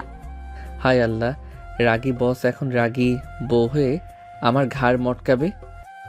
ঈশানের মা রান্নাঘরের দরজায় দাঁড়িয়ে সবজি কাটছিলেন। তখনই পেছন থেকে পায়ের শব্দ পেলেন। ঘুরে দেখলেন আয়েশা সে দাঁড়িয়ে আছে, পরিপাটি সাজে, মুখে অদ্ভুত দৃঢ়তা। মা অবাক হয়ে বললেন, মা, তুমি এখানে কেন? ঘরে যাও, বিশ্রাম নাও, এখানে আসার দরকার নাই। আমি ঘরে বসে থাকতে আসিনি, বউ হয়ে এসেছি, রান্নাঘর আমার জায়গা। আপনি আসুন আম্মা, রান্না আমি করব। তুমি তুমি তুমি রান্না করবে? এত বড় লোকের মেয়ে, কোলে কোলে মানুষ, কিভাবে করবে মা? সব পারি। যে মেয়ে অফিস সামলায় সে চুলা বাসনও সামলাতে পারে। আপনি বসে দেখুন, ভুল হলে শিখিয়ে দেবেন। মা হতবাক হয়ে তাকিয়ে রইলেন। ঈশান তার ছোট বোন ইসরাত দূর থেকে দেখছিল। ইসরাত চোখ গোল করে বলল, ভাইয়া, তোমার ম্যাম রান্নাঘরে ভাবতেই পাচ্ছি না। দেখো, এখন যদি চুলা ফাটাই দোষ আবার আমার উপরই পড়বে। ম্যাম রাগে কয়টা হাড় ভাঙবে কিছুই বলা যায় না। রান্নাঘরের ভিতর আরিশা হাত ধুয়ে ওড়নাটা বেঁধে নিল, পুরোপুরি বইয়ের মতো। মা দাঁড়িয়ে দেখছেন, চোখে বিস্ময়ের ছাপ। আরিশা সবজি নিল, কাটা শুরু করলো। আরো ধীরে ধীরে কাটো মা, হাত কেটে যাবে। কাটবে না আম্মা, আমি পারবো। তার কাটার শব্দ ঠকঠক করে রান্নাঘর ভরিয়ে গেল। মামা, মা, ঈশান, ইসরাত তিনজনই বাকরুদ্ধ হয়ে দেখছে। চুলায় হাঁড়ি চাপাতে গিয়েও থামল না তার দৃঢ়তা। মশলা দিল, ভাজে দিল, ভাত দিল, যেন সে বহুদিন এ বাড়ির বউ। মা বিস্ময়ে বলেন, মা, তুমি তো দারুণ রান্না করো, ভাবতেও পারিনি তুমি এত কিছু জানো। সব বউই পারে আম্মা, চাই শুধু মন। আপনি চিন্তা করবেন না, আমি সংসার চালাতে জানি। ভাবি তো মনে হয় হিরোইন, একদিকে অফিসের বস, আবার এত সুন্দর রান্নাও জানে। হিরোইন না, সর্বনাশ। রাগ করলে মনে হয় থরের হাতুড়িও ফেলতে পারবে। চুপ কর শয়তান, তোমার বউ রান্না করেছে আর তুমি খ্যাক খ্যাক করছো। ঈশান মুখ চুপটি করে দাঁড়িয়ে থাকলো, কিন্তু চোখ সরাতে পারছিল না আরিশার দিকে। চুলার আলোতে দাঁড়িয়ে থাকা আরিশার অদ্ভুত সুন্দর লাগছিল। রাগী, আত্মবিশ্বাসী, পরিপাটি, এমন এক নারী যে অফিসেও সামলায়, সংসারও। কিছুক্ষণ পর ভাত, ডাল, সবজি আর মুরগির ঝোলের গন্ধে পুরো বাড়ি ভরে গেল। মা, তোমার হাতের রান্না যেন স্বর্গের মতো। আমি পরিবারের দায়িত্ব নিতে এসেছি আম্মা, আপনার সন্তানের বউ হয়ে। এই মেয়ে রাগী, কঠিন, ভয়ঙ্কর, তবুও অদ্ভুত সুন্দর। আর আমার বউ? রাত প্রায় 10:30। ঈশানের ছোট্ট ঘরটা আজ অদ্ভুতভাবে অচেনা লাগছে। বিছানায় দুটো বালিশ, একটা কম্বল। আরিশা বসে আছে, মাথা নিচু করে, চুল খুলছে ধীরে ধীরে। অন্যদিকে ঈশান চুপচাপ ঘরের এক কোণে বসে আছে। সাহস হচ্ছে না, শ্বাস নিতেও যেন ভয়। আরিশা আয়নায় নিজের খোলা চুলে হাত চালাতে চালাতে হঠাৎ বলল, কি ব্যাপার ঈশান, এত দূরে বসে আছো কেন? না মানে কিছু না ম্যাম, মানে আরিশা, আমি ভাবছিলাম আপনি রাগ করতে পারেন। রাগ? কাল বিয়ের আগে বাসর করে ফেললে রাগ করিনি, আর আজ আবার কেন রাগ করব? আমি তো নেশার ঘোরে ভুল করে ফেলেছি। মনে হয় আপনি আমাকে। কাল এত বড় অন্যায় করলে কিছু বললাম না, এখন আর কি বলবো? তার গলায় রাগ নেই, বরং অদ্ভুত কোমলতা। ঈশান মুখ তুলে তাকালো। প্রথমবার মনে হলো আরিশা রাগী বস না, স্ত্রী। প্রথম রাতে নিজের স্বামীর দিকে চেয়ে আছে। ঈশান আস্তে করে উঠে দাঁড়ালো, পা কাঁপছে, মনে হচ্ছে আজও ভুল করবে। আরিশা মশারি নামাতে নামাতে বলল, এখনো দাঁড়িয়ে আছো কেন? এত দূরত্ব রাখলে সংসার হবে কি করে? এই কথাটা যেন সরাসরি বুকে এসে লাগলো ঈশানের। সে ধীরে ধীরে কাছে গিয়ে বিছানার ধারে বসলো। আয়শা চুপচাপ তাকিয়ে আছে, চোখে রাগ নেই, কেবল অকারণ একটা টান। ঈশানও এক মুহূর্ত দ্বিধায় থেকে সাহস করে হাত বাড়ালো। আরিশা চুল কানে ছুঁয়ে সরিয়ে দিল। চুলের ঘ্রাণে তার মাথা ঘুরে গেল, কিন্তু এবার নেশে না, শুদ্ধ অনুভূতি। আরিশা ফিসফিস করে বলল, ভয় পাচ্ছ? হ্যাঁ, আপনি যদি রাগ করেন। রাগ তো অনেক করলাম, আজ আর করবো না। এই অনুভূতি পেয়ে ঈশান ধীরে ধীরে ঝুঁকে গেল, গলা বড় বড়, মুখ নামিয়ে হালকা কাঁপা কাঁপা ঠোঁট রাখলো। আরিশা নিঃশ্বাস আটকে গেল, শরীর কেঁপে উঠল, তবুও সরল না। ঈশান ধীরে বলল, আপনি যদি চান আমি আর কাছে আসবো না। কাছেই থাকো, আজ আমরা স্বামী স্ত্রী, তুমি আর পালিয়ে যেতে পারবে না। এই কথা শুনে ঈশান পুরোপুরি হার মানল। সে আরিশাকে নিজের বাহুডরে টেনে নিল, মাথা গলায় ডুবিয়ে ধীরে ধীরে, অনেক ধীরে অপরাধের বদলে ভালোবাসে ভরা কিস করলো। আরিশা প্রথমে কেঁপে উঠল, তারপর নিঃশব্দে চোখ বন্ধ করে মেনে নিল, হ্যাঁ, এই মানুষটাই এখন তার স্বামী। ঘরের বাতি নিভে গেল, রাত গাঢ় হলো, কিন্তু দুজনে দূরত্ব ধীরে ধীরে মিলিয়ে গেল। ভোরের আলো হালকা করে জানালা বেয়ে ঘরে ঢুকছে। ঈশানের ঘুম ভাঙলো হঠাৎ, কিন্তু চোখ খুলতে এসে থমকে গেল। আরিশা তার পুরো বুকে মুখ লুকিয়ে দু হাতে তাকে শক্ত করে জড়িয়ে ধরে ঘুমাচ্ছে। এমন করে এই রাগী করা ঝড়ের মতো মেয়ে এভাবে কারো বুকে লেপটে ঘুমায়? ঈশান লজ্জা আর ভয় মেশানো গলায় পড়ল, আরিশা ওঠেন, সকাল হয়ে গেছে, অফিসে যাবেন না? না, শরীর ব্যথা করছে, আজ অফিস যাব না। তারপর আরও কাছে এসে ঈশানের বুকের ভেতরে মাথা চাপা দিল। ঈশান তো পুরো শরীর জমে কাঠ, সে তো বসকে এভাবে দেখতে পারে না। ঈশান কাপা গলায় বলল, তাহলে আমি যাই, অফিসে গেলে তো। না, তুমি কোথাও যাবে না, আজ বাড়িতে সময় দাও। তাহলে অফিস কে দেখবে? ম্যানেজার আছে, তাকেই বলে দিব, সে দেখবে। তারপর আবার হঠাৎ দুহাত দিয়ে ঈশানকে আগে চেয়েও শক্ত করে জড়িয়ে ধরল। ঈশান তো আর থাকতে পারল না, মুখ লাল, কান লাল, ধীরে বলল, এভাবে ধরলে আমার মাথায় অন্য রকম ফিলিংস আসে, নিজেকে আটকাতে পারি না। আয়শা চোখ খুলো, এবার তাকিয়ে রইল গভীরভাবে, যেন বুঝেছে, তবুও ছাড়ল না। ঈশান আর এক মুহূর্ত সহ্য করতে পারল না, ধীরে ধীরে তার মুখ আরিয়ার মুখের কাছে নিয়ে গেল। সকালের সূর্যের আলোয় দুজনের শ্বাস এক হলো। আয়শা হালকা করে ফিসফিস করলো, তোমার যা ইচ্ছা তাই করো, ভয় পেও না ঈশান। এই আশ্বাস পেয়ে ঈশান আর কোনো বাধা রাখলো না। সে নিচে নেমে আরিশাকে আলতো করে ঠোঁটে কিস করলো, ধীরে শান্তভাবে, অসম্ভব কোমলতায়। আরিশার গায়ে হালকা শিহরণ বয়ে গেল। তারপর ঈশান গলায় মুখ ডুবিয়ে অবিরাম আদর করতে লাগলো। সেদিনে অপরাধ বোধ নেই, আজ ভালোবাসার টান ভরে সেই মায়াময় আদর মাখার সময় কেটে গেল। আয়শা ধীরে ধীরে বিছানা থেকে উঠল। ঈশান তখনও আধা ঘুমে, যেন বিশ্বাসই করতে পারছে না তার রাগী বস এখন তার স্ত্রী। আয়শা ঘর থেকে বের হয়ে গোসল করলো, পানি পড়ে তার গায়ের উপর, চোখ বন্ধ করে বারবার মাথায় ভাসে ঈশানের সেই সকালে নিবিড় স্পর্শ। হৃদয়টা কেমন যেন হালকা হয়ে ওঠে। গোসল শেষে শাড়ি পরে চুল ভিজে ভিজে খোলা রেখে ফ্রেশ হয়ে নিচে নেমে এলো। রান্নাঘরের দরজায় দাঁড়াতেই দেখলো ঈশানের মা চুলায় ভাত নামাচ্ছেন আর বোন ডাল নেড়ে দিচ্ছে। আরিশা দ্রুত এগিয়ে গেল, কণ্ঠে স্পষ্ট উদ্বেগ, মা, আপনি রান্না করেছেন কেন? আমি করতাম না, আপনি ডাকলেই চলে আসতাম। মা, তোমার তো এত সকালে ওঠার অভ্যাস নাই। আমি সকালে করলাম, তুমি চাইলে রাতে করে রেখো, কিন্তু ভোরের রান্না আমার হাতেই হবে। আরিশার বুকটা কেমন নরম হয়ে গেল। বড়লোকের মেয়ে হওয়ায় পরে কেউ তাকে এত সোজা, এত আন্তরিকভাবে গ্রহণ করেছে, এটাই তার কাছে নতুন অনুভূতি। না মা, আপনি বসুন, আগামীকাল থেকে আমি করব, আপনাকে একদম কষ্ট করতে হবে না। ঈশানের মা হাসলেন, যেন বুঝতে পারছেন এই মেয়েটার ভেতর রাগ আছে, কঠোরতা আছে, কিন্তু মনটাও খুব নরম।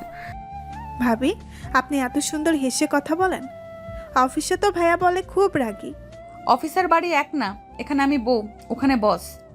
তারা সবাই হাসলো। এরপর চারজন মিলে টেবিলে বসলো সাধারণ খাবার নিয়ে, ভাত, ডাল, আলু ভর্তা, ডিম ভাজি, যেটা আরশার মতো মেয়ের কাছে অস্বাভাবিক লাগার কথা, কিন্তু আজ তা লাগলো না। মা ভাত বাড়িয়ে দিলেন আরশার প্লেটে। মা, খাও, তোমাদের সামনে অনেক পথ, শরীর ঠিক না থাকলে জীবনের ঝামেলা সামলানো যায় না।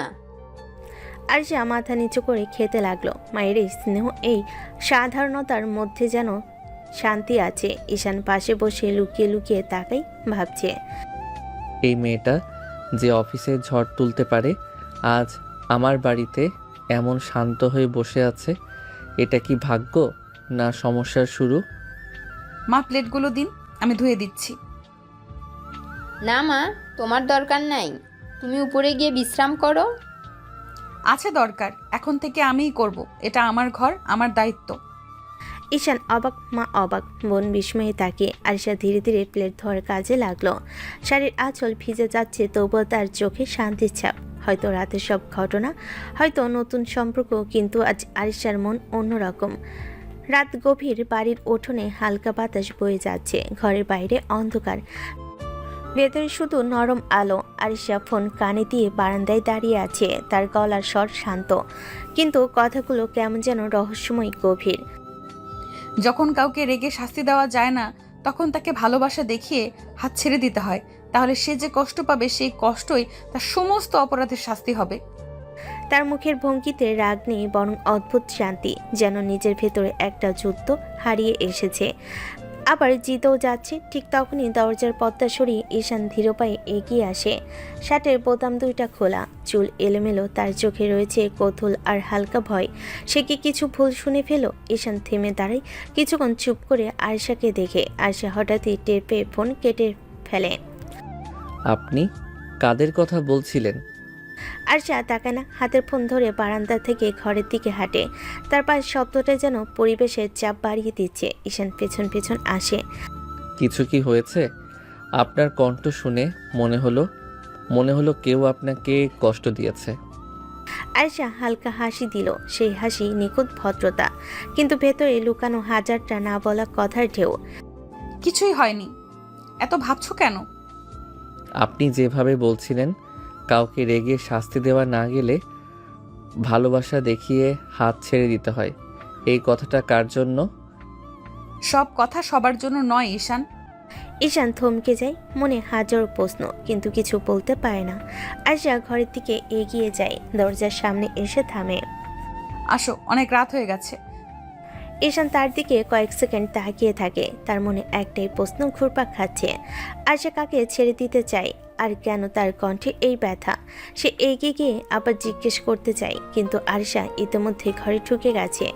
ঈশান দরজার সামনে দাঁড়িয়ে গভীর শ্বাস নেয়। আজ প্রথমবার সে পরিষ্কারভাবে অনুভব করলো আয়েশা শুধু রাগী না, তার ভেতরে লুকানো এক গভীর রহস্য আছে। আর আজ সেই রহস্যের দরজা একটু হলেও খুলে গেছে, কিন্তু ঠিক কার দিকে? রাত অনেকটা এগিয়ে গেছে, ঘরের ভেতরের আলোটা নরম হালকা হলুদ, যেন ইচ্ছে করে রোমান্টিক পরিবেশ তৈরি করছে। বাড়ির নিস্তব্ধতা, ভেতরে শুধু দুজন মানুষের নিঃশ্বাসের শব্দ। ঈশান আগে থেকে শুয়েছিল, কিন্তু চোখ দুটো বন্ধ হলো, ঘুম আসছিল না। আয়েশা এলোমেলো চুলে ধীরে ধীরে বিছানায় শুয়ে মাত্রই পাশে জায়গা নিল। আরিশার শরীরের উষ্ণতা ছুঁতেই ঈশানের বুকের ভিতর কেমন অদ্ভুত নরম একটা ধাক্কা লাগে। সে ধীরে ধীরে হাত বাড়িয়ে আরিশাকে জড়িয়ে ধরে, তারপর হঠাৎই আরিশার গলায় মুখ ডুবিয়ে দিল। বুকের কাছে তার শ্বাস নরম হয়ে ছুঁয়ে গেল। আপনি কি কখনো আমাকে ভালোবাসতে পারবেন? কথাটা বলা শেষ হতে তার হাত একটু কাঁপলো, যেন ভয় যদি আরিশা না বলে। আরিশা কয়েক সেকেন্ড চুপ করে থাকে, তার মুখে কোনো রাগ নেই, কোনো চাপ নেই, শুধু শান্ত, অবাক করা আত্মবিশ্বাস। সে ঈশানের মুখটা নিজের দিকে ঘুরিয়ে দেয়। তুমি আমার স্বামী, তোমাকে ভালোবাসা আমার দায়িত্ব, অবশ্যই বাসবো। ঈশানের চোখ চকচক করে ওঠে, তার মুখে হাসি, যেন ছোট্ট বাচ্চা নিজের কাঙ্ক্ষিত খেলনাটা পেয়ে গেছে।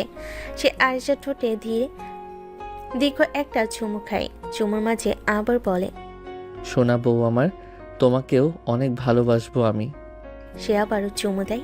আয়েশার গাল, কপাল, ঠোঁট সব জায়গায় যেন তার সুখ ছড়িয়ে পড়ে। আয়েশা তাকে কিছুতেই আটকায় না, শুধু চোখ বন্ধ করে থাকে, মুখে হালকা হাসি, কিন্তু আরিশার মনে নীরব কথা, যা ঈশান জানে না আরিশার মনে মনে।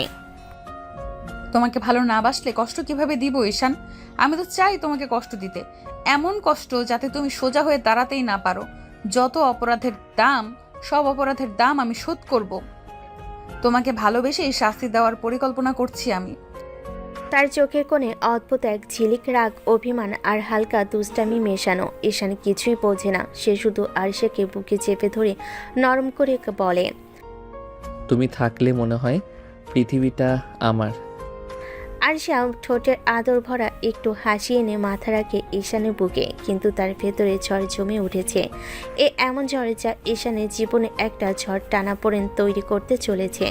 পরে সকালটা যেন একদম ঝড়ের আগে নিস্তব্ধতার মতো। আরশা আগের মতোই ফরমাল সাজে, কিন্তু মুখে আজ অদ্ভুত শান্তি। তার চোখে রাগ নেই, কঠোরতা আছে, কিন্তু সেই কঠোরতা এখন অন্যরকম দ্যুতি ছড়াচ্ছে। সে অফিসে ঢুকে গেল, সবার হাতে কাজ চলছে। হঠাৎ আরশা কড়া গলায় বলল, সবাই একটু হলে কনফারেন্স রুমে আসুন। সকলে ফাইল রেখে টেনশনে ঢুকে আসে। ম্যাডামের মুখ দেখে কেউ কথা বলতে সাহস পায় না। আরশা সবার সামনে দাঁড়িয়ে দুহাত ক্রস করে বলল, আপনারা সবাই জেনে রাখুন, আমি ঈশানকে বিয়ে করেছি। আজ থেকে সবাই তাকে সম্মান দিয়ে কথা বলবেন। এবার পুরো অফিস নিস্তব্ধ, চেয়ার পর্যন্ত যেন নড়ে ওঠে না। সবার চোখ বড় বড়, মনে হয় কেউ যদি চা খেত হাতে থাকা কাপটাই পড়তো। তামিম তো সরাসরি মুখ হা করে দাঁড়িয়ে। কি ভাই, এটা কিভাবে সম্ভব হলো? ম্যাম যে রাগী, এত ভয়ানক রাগী, আপনাকে বিয়ে করলেন? কি আর বলবো ভাই, কপালে ছিল আল্লাহর ইচ্ছে সব। ভাইয়ের কপাল তো একদম সোনার। ম্যাডামকে বিয়ে, যার সামনে আমরা তাকাতেও ভয় পাই। ম্যাডাম বোধহয় প্রেমে পড়ে গেছে, না হলে ম্যাডাম কাউকে বিয়ে করতে পারে? শুনেছিস কখনো? এদিকে আরিশা সবিককে সেই দৃষ্টিটা দিল, যে দৃষ্টি দেখলে মানুষ আর কথা বলতে ভুলে যায়। তারপর ধীরে বলল, আমার ব্যক্তিগত ব্যাপারে অত আলোচনার দরকার নেই, সবাই কাজে ফিরুন। আর মনে রাখবেন, ঈশান এখন কোম্পানির সিনিয়র হিসেবে গণ্য হবে, যথাযথ সম্মান দেবেন। সবাই তড়িঘড়ি করে কাজে ফিরে গেল। তামিম হাঁটতে হাঁটতে ঈশানের কাঁধে হাত দিল। ভাই, আপনি তো পুরো ইতিহাস গড়ে ফেললেন।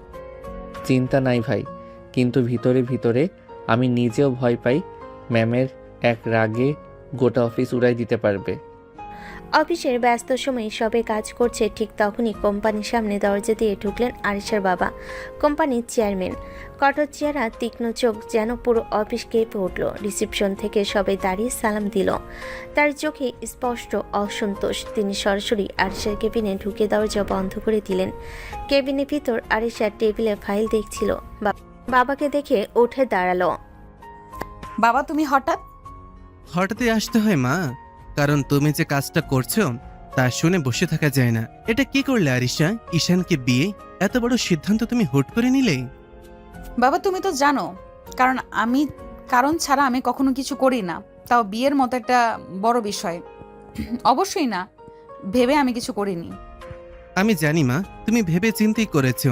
তুমি বোকা নাও, তোমাকে আমি চিনি। কিন্তু এইটাই সমস্যা, এটা বিয়ে মা, জীবনের সবচেয়ে বড় সিদ্ধান্ত। এ ব্যাপারে ছেলে খেলা চলে না। তুমি যে রাগী জেদি, তাই বলে এমন হঠকারিতা? হঠকারিতা নয় বাবা, সময় পরিস্থিতি সব মিলিয়ে যা ঠিক মনে হয়েছে সেটাই করেছি। আরিশা, তুমি জানো না, বিয়ে মানে শুধু দুজন মানুষ না, বংশ, পরিবার, দায়িত্ব সব জড়িয়ে থাকে। আমি ভয় পাচ্ছি তুমি পরে কষ্ট পাবে। বাবা, তুমি আমাকে যেভাবে বড় করেছো, আমি কষ্টকে ভয় পাই না, আমি দায়িত্ব থেকে পালাই না। আর ঈশান, ওকে আমি নিজের সিদ্ধান্তে বেছে নিয়েছি, কারোর চাপে নয়। তুমি নিশ্চিত তো তুমি সুখী থাকবে? আমার জীবন আমি সামলাবো বাবা, তুমি এটা আমার উপরে ছেড়ে দিও না। তুমি এটা আমার উপরে ছেড়ে দাও, চিন্তা করো না, আমি হ্যান্ডেল করব সব। বাবা আর কিছু বললেন না। মেয়েকে দেখলেন, তার চোখে কঠোরতা, আত্মবিশ্বাস আর ভেতরে কোথাও লুকানো রহস্য। তিনি শুধু বললেন, ঠিক আছে, যদি তুমি এতটাই নিশ্চিত হও তাহলে আমি আর বাধা দেব না। কিন্তু মনে রাখবে মা, যদি কখনো কোনো সমস্যা হয়, তোমার বাবা সবসময় তোমার পাশে থাকবে। সমস্যা হলে আমি সমাধান করব বাবা, তুমি শুধু দেখো আমি করতে পারি। বাবা মাথা নেড়ে কেবিন থেকে বেরিয়ে গেলেন। তার যাওয়া মাত্রই কেবিনে আবার নিস্তব্ধ। আরিশা চেয়ারে বসে কপাল ছুঁয়ে ফিসফিস করে বলল, সবাই ভাবছে আমি ভালোবেসে বিয়ে করেছি, কিন্তু কেউই জানে না আমি কি করতে যাচ্ছি। ঈশান, এখন তোমার জীবন আমার হাতে। আরিশার বাবা কেবিন থেকে বেরিয়ে যেতে রুমে আবার আগের মতোই ভারী নীরবতা নেমে এলো। আরিশা ফাইল গোছাচ্ছিল, ঠিক তখনই দরজায় নক। ম্যাম, ফাইল রেডি, দেখা লাগবে? দাও, টেবিলে রাখো। ঈশান ফাইল রাখলো, কিন্তু বেরিয়ে গেল না, বরং দরজা টেনে ভিতর থেকে লক করে দিল। আরিশা চমকে উঠে তাকালো। ঈশান, তুমি দরজা লক করলে কেন? ঈশান ধীরে ধীরে এগিয়ে এলো। তার চোখে প্রশস্ত প্রেম, এক ধরনের টান, যা দেখে আরিশা নিজের শ্বাস গিলে ফেল। এক মুহূর্তে এসে আরিশাকে শক্ত করে কাছে টেনে নিল। তারপর কোনো আগাম সতর্কতা ছাড়াই আরিশার ঠোঁটে নরম গভীর কিস করতে লাগলো। আরিশা কেঁপে উঠে ফিসফিস করলো, ঈশান এটা অফিস, এখানে এসব করো না। কিন্তু ঈশান শুনল না। সে মুখ নামিয়ে আরিশার গলায় ডুবে গেল। একটার পর একটা কিস আরিশার শ্বাস আটকে এলো। তার শরীরে কাঁপুনি উঠল। তাতে কি, তুমি তো আমার বউ। আমার নিজের বউকে আদর না করে থাকতে পারছি না। মনে হয় তোমাকে 2 দিনেই খুব বেশি ভালোবেসে ফেলেছি। ঈশান প্লিজ, এটা ঠিক না। ঠিক ভুল জানি না, কিন্তু তোমাকে ছাড়া থাকতে পারি না। আরিশা অনুভব করলো হৃদয় থেমে যাচ্ছে। একটা আন্তরিক, এতটা কাছে ভালোবাসা তার পরিকল্পনার জন্য বিপজ্জনক। সেই মুহূর্তে তার ভিতরের স্বর বলল, আমি চাই তুমি আমাকে ভালোবাসো। যত গভীরভাবে ভালোবাসবে, আমাকে হারালে তত কষ্ট পাবে। তখনই বুঝবে কষ্ট কি। বাইরে কেউ নক করলো। আরিশা দ্রুত ঈশানকে ঠেলে সরিয়ে দিল। সোজা হও, কেউ আছে বাইরে। ঈশান হাসি চেপে দাঁড়িয়ে গেল। তার চোখে এখনো কিসের উষ্ণতা। আরিশা নিজেকে গুছিয়ে নিয়ে বলল, এরকম আর একবার করলে আমি সত্যিই রাগ করব। রাগ করলে আরো বেশি ভালো লাগে। এই ছেলেটা আমাকে কেন দুর্বল করে ফেলছে। কিছুদিন পরে রাত তখন বেশ নরম হয়ে এসেছে। ঘরে হালকা আলোয় ঈশান ছোট্ট একটা কালো বক্স হাতে নিয়ে দরজায় দাঁড়ালো। আরিশা টেবিলে কিছু কাগজ গোছাচ্ছিল। তাকিয়ে দেখে ঈশানের চোখে আজ অদ্ভুত উজ্জ্বলতা। জান, একটা জিনিস এনেছি তোমার জন্য। হঠাৎ তো রহস্য। ঈশান বক্স খুলে ধরতেই ভেতর থেকে বেরিয়ে এলো দারুণ একটা কালো শাড়ি। চকচকে নরম লাইটে ঝিলমিল করছে। এটা পরে আসো তো প্লিজ, তোমাকে কালো শাড়িতে দেখতে ইচ্ছে করছে খুব। আজ কেন এভাবে? কারণ তোমাকে দেখলেই মনে হয় আরও একটু কাছে যাই, আর কালো রং তোমাকে আসলে অসম্ভব সুন্দর লাগবে। আয়েশা কিছু বলল না। হাত থেকে শাড়িটা নিয়ে ধীরে ওয়াশরুমের ভেতর চলে গেল। কিছুক্ষণের মধ্যে আরিশা বেরিয়ে আসতেই ঈশান নিঃশ্বাসই ভুলে গেল। কালো শাড়িতে তার রাগী, কঠোর, তীক্ষ্ণ মুখটা আরও রহস্যময় লাগছে। তার ঠোঁট, তার চোখ, সব কিছু যেন অন্যরকম। সোনা, তোমাকে অসাধারণ লাগছে। চোখ সরাতে পারছি না। আমি কেন দুর্বল হয়ে যাচ্ছি? আমি তো তাকে শাস্তি দিতে চাই আর কষ্টে দেখতে চাই, কিন্তু কেন এমন হচ্ছে? সে নিজের মনকে ধমক দিল, কিন্তু চোখের গভীরতা তাকে ফাঁস করে দিল। ঈশান ধীরে ধীরে কাছে এগিয়ে এলো। তার আচরণে কোনো তাড়া নেই, কেবল গভীর ভালোবাসা। হালকা করে আরিশার গালে হাত রাখলো। জান, আজ তোমাকে খুব কাছে চাই, খুব। তার কথাই এমন কোমলতা যে আরিশার শ্বাস আটকে গেল। ঈশানের হাত ধীরে তার পিঠে নামলো, তাকে নিজের বুকে টেনে নিল। আরিশার চোখ বন্ধ করে ফেলো। রাগ, অভিমান, প্রতিশোধ সব যেন মিলিয়ে গিয়ে অদ্ভুত এক দুর্বলতা তাকে নরম করে দিচ্ছে। তোমাকে ভুলতে দেব না। আজকের রাত তোমাকে আমি সত্যি খুব ভালোবাসি জান। আমি কেন এরকম হচ্ছি? আমি তো চাই সহজে হার মানতে না। কেন ওর স্পর্শ আমাকে ভেঙে দিচ্ছে? আমি তো তাকে কষ্ট দিতে চাই, কিন্তু কেন নিজেরই কষ্ট হচ্ছে? রাত অনেক, ঘর নিস্তব্ধ। জানালার পর্দায় বাতাস হালকা দুলে উঠছে। আরিশার চোখে তখনও রাগের আগুন, কিন্তু সেই আগুনের নিচে লুকিয়ে আছে কেমন যেন অদ্ভুত টান, দুর্বলতা, যেটা সে নিজেও বুঝতে পারে না। ঈশান সামান্য ঝুঁকে এসে চুল সরিয়ে দেওয়া মাত্রই আরিশার দেহে কেমন শিহরণ ওঠে। সে সেটা লুকাতে চাই, কিন্তু ঈশান থামে না। সে আস্তে আস্তে আরিশার ঠোঁট ছুঁয়ে কিস করলো, গলায় মুখ ডুবিয়ে ঘন কিস। তারপর দুহাতে তুলে কোলে করে নিয়ে বিছানায় শুয়ে দিল। আরিশা, তুমি জানো আমি তোমাকে ছাড়া থাকতে পারি না। ঈশান আবার কিস করতে ঝুঁকতে থাপ্পড়ের মতো ধাক্কা। আরিশা তীব্র রাগে ঈশানকে বিছানা থেকে ফেলে দিল। চোখ লাল, বুক ওঠানামা করছে তীব্র রাগে। আরিশা কাপা গলায়, তোর কি মনে হয় আমি তোকে সেই রাতের ঘটনার জন্য বিয়ে করেছি? না, আমি বিয়ে করেছি প্রতিশোধ নিতে, বুঝছিস? প্রতিশোধ। প্রতিশোধ? কিসের প্রতিশোধ আরিশা? আমার বান্ধবী লিমা তোকে ভালোবাসতো পাগলের মতো, আর তুই তাকে এমন কষ্ট দিলি, এতটা অপমান করলি, যার জন্য সুইসাইড করতে বাধ্য হলো। আমি চাই তুইও বুঝ, ভালোবেসে কষ্ট পেলে কেমন লাগে। তুমি কি যা তা বলছো আরিশা? তুমি হয়তো ভুল বুঝেছো আমাকে। ভুল? লিমা তোকে নিজে বলেছিল তুই খান গ্রুপে চাকরি করতি, তুই আমাকে ইগনোর করতি, তুই তাকে হিউমিলিয়েট করতি। আরিশা, ঈশান নাম কি শুধু আমার একার? খান গ্রুপে 3 জন ঈশান ছিল, 3 জন। তুমি কি নিশ্চিত তোমার বান্ধবী যে লোকটাকে ভালোবাসতো সে আমি? আয়েশা মুহূর্তে থমকে যায়, তার চোখে বিস্ময় সন্দেহ তোড়জোড় করে। ভেবে দেখা কোনো কিছুই মিলছে না। হঠাৎ ঈশান ধীরে ধীরে বলে, আমি তোমাকে কখনো চিনতাম না, লিমাকেও না। আমার উপর অভিযোগ তোলার আগে একবার ভেবে দেখো, একবার খুঁজে দেখো, সত্যি কোনো ঈশান তোমাদের জীবনে ছিল? আয়েশা স্তব্ধ, তার ভেতরটা কেমন যেন কেঁপে ওঠে। রাগ যেন মুহূর্তে কোথাও মিলিয়ে যায়, মাথা ঘুরে যায়। তাহলে যার উপর প্রতিশোধ নিতে এত কিছু করলো সে কি ভুল মানুষ? ঈশান ধীরে বলে, তুমি প্রতিশোধ নিতে আমাকে বিয়ে করেছো ঠিক আছে, কিন্তু তোমার চোখে যে ভালোবাসা আমি দেখেছি সেটা কি ভুল ছিল? আমি কাউকে ভালোবাসতে আসিনি, আমার কাজ শেষ হলেই তুমি মুক্ত। তুমি ভুল ঈশানকে বিয়ে করেছো। আর ঈশা, কিন্তু একটা কথা মাথায় রাখবে, ভালোবাসা প্রতিশোধ নয়। যেদিন বুঝবে আমি দোষী ছিলাম না, সেদিন তুমি নিজেই আমার চোখে তাকাতে পারবে না। ঘরে আলো মিলান, দুজনের নিঃশ্বাস পর্যন্ত ভারী। আয়শা দরজার কাছে দাঁড়িয়ে, ঈশান বিছানার ধারে বসে মাথা নিচু করে রেখেছে। হঠাৎ সে মুখ তুলল, চোখ দুটো লাল, রাগে না ব্যথায়। ঈশান ঠান্ডা গলায় বলল, বিয়ের রাতে যা হলো ওটাও কি তোমার প্ল্যান ছিল? আর ঈশা? হ্যাঁ, আমি ইচ্ছে করেই সেখানে ড্রিঙ্ক রেখেছিলাম যাতে তুমি পানি ভেবে খাও। ঈশান কিছুক্ষণ তাকিয়ে রইল নিঃশব্দে, তারপরে হালকা হাসলো, কিন্তু সেই হাসিতে অদ্ভুত ব্যথা। অভিনন্দন আরিশা, তুমি সফল হয়েছ। আসল ঈশানকে কষ্ট দিতে না পারলেও আমাকে ঠিকই কষ্ট দিয়ে যাচ্ছ। এতগুলো দিন, এত কাছে আসা, এত আদর, ভালোবাসার অভিনয়, সকালে আমার জন্য চা বানানো, অফিসে আমার যত্ন নেওয়া, রাতে পাশে শোয়া, সব মিথ্যা ছিল তাই না? সংসারের দায়িত্ব, আমার পাশে থাকা, সবই ছিল নাটক। আমি বুঝতেই পারিনি আরিশা, তোমার প্রতিটা হাসি, স্পর্শ, কাছে আসা, সবই ছিল একটা খেলা। আয়শার চোখে এক ফোঁটা পানি, কিন্তু সে সেটা দ্রুত লুকিয়ে নিল।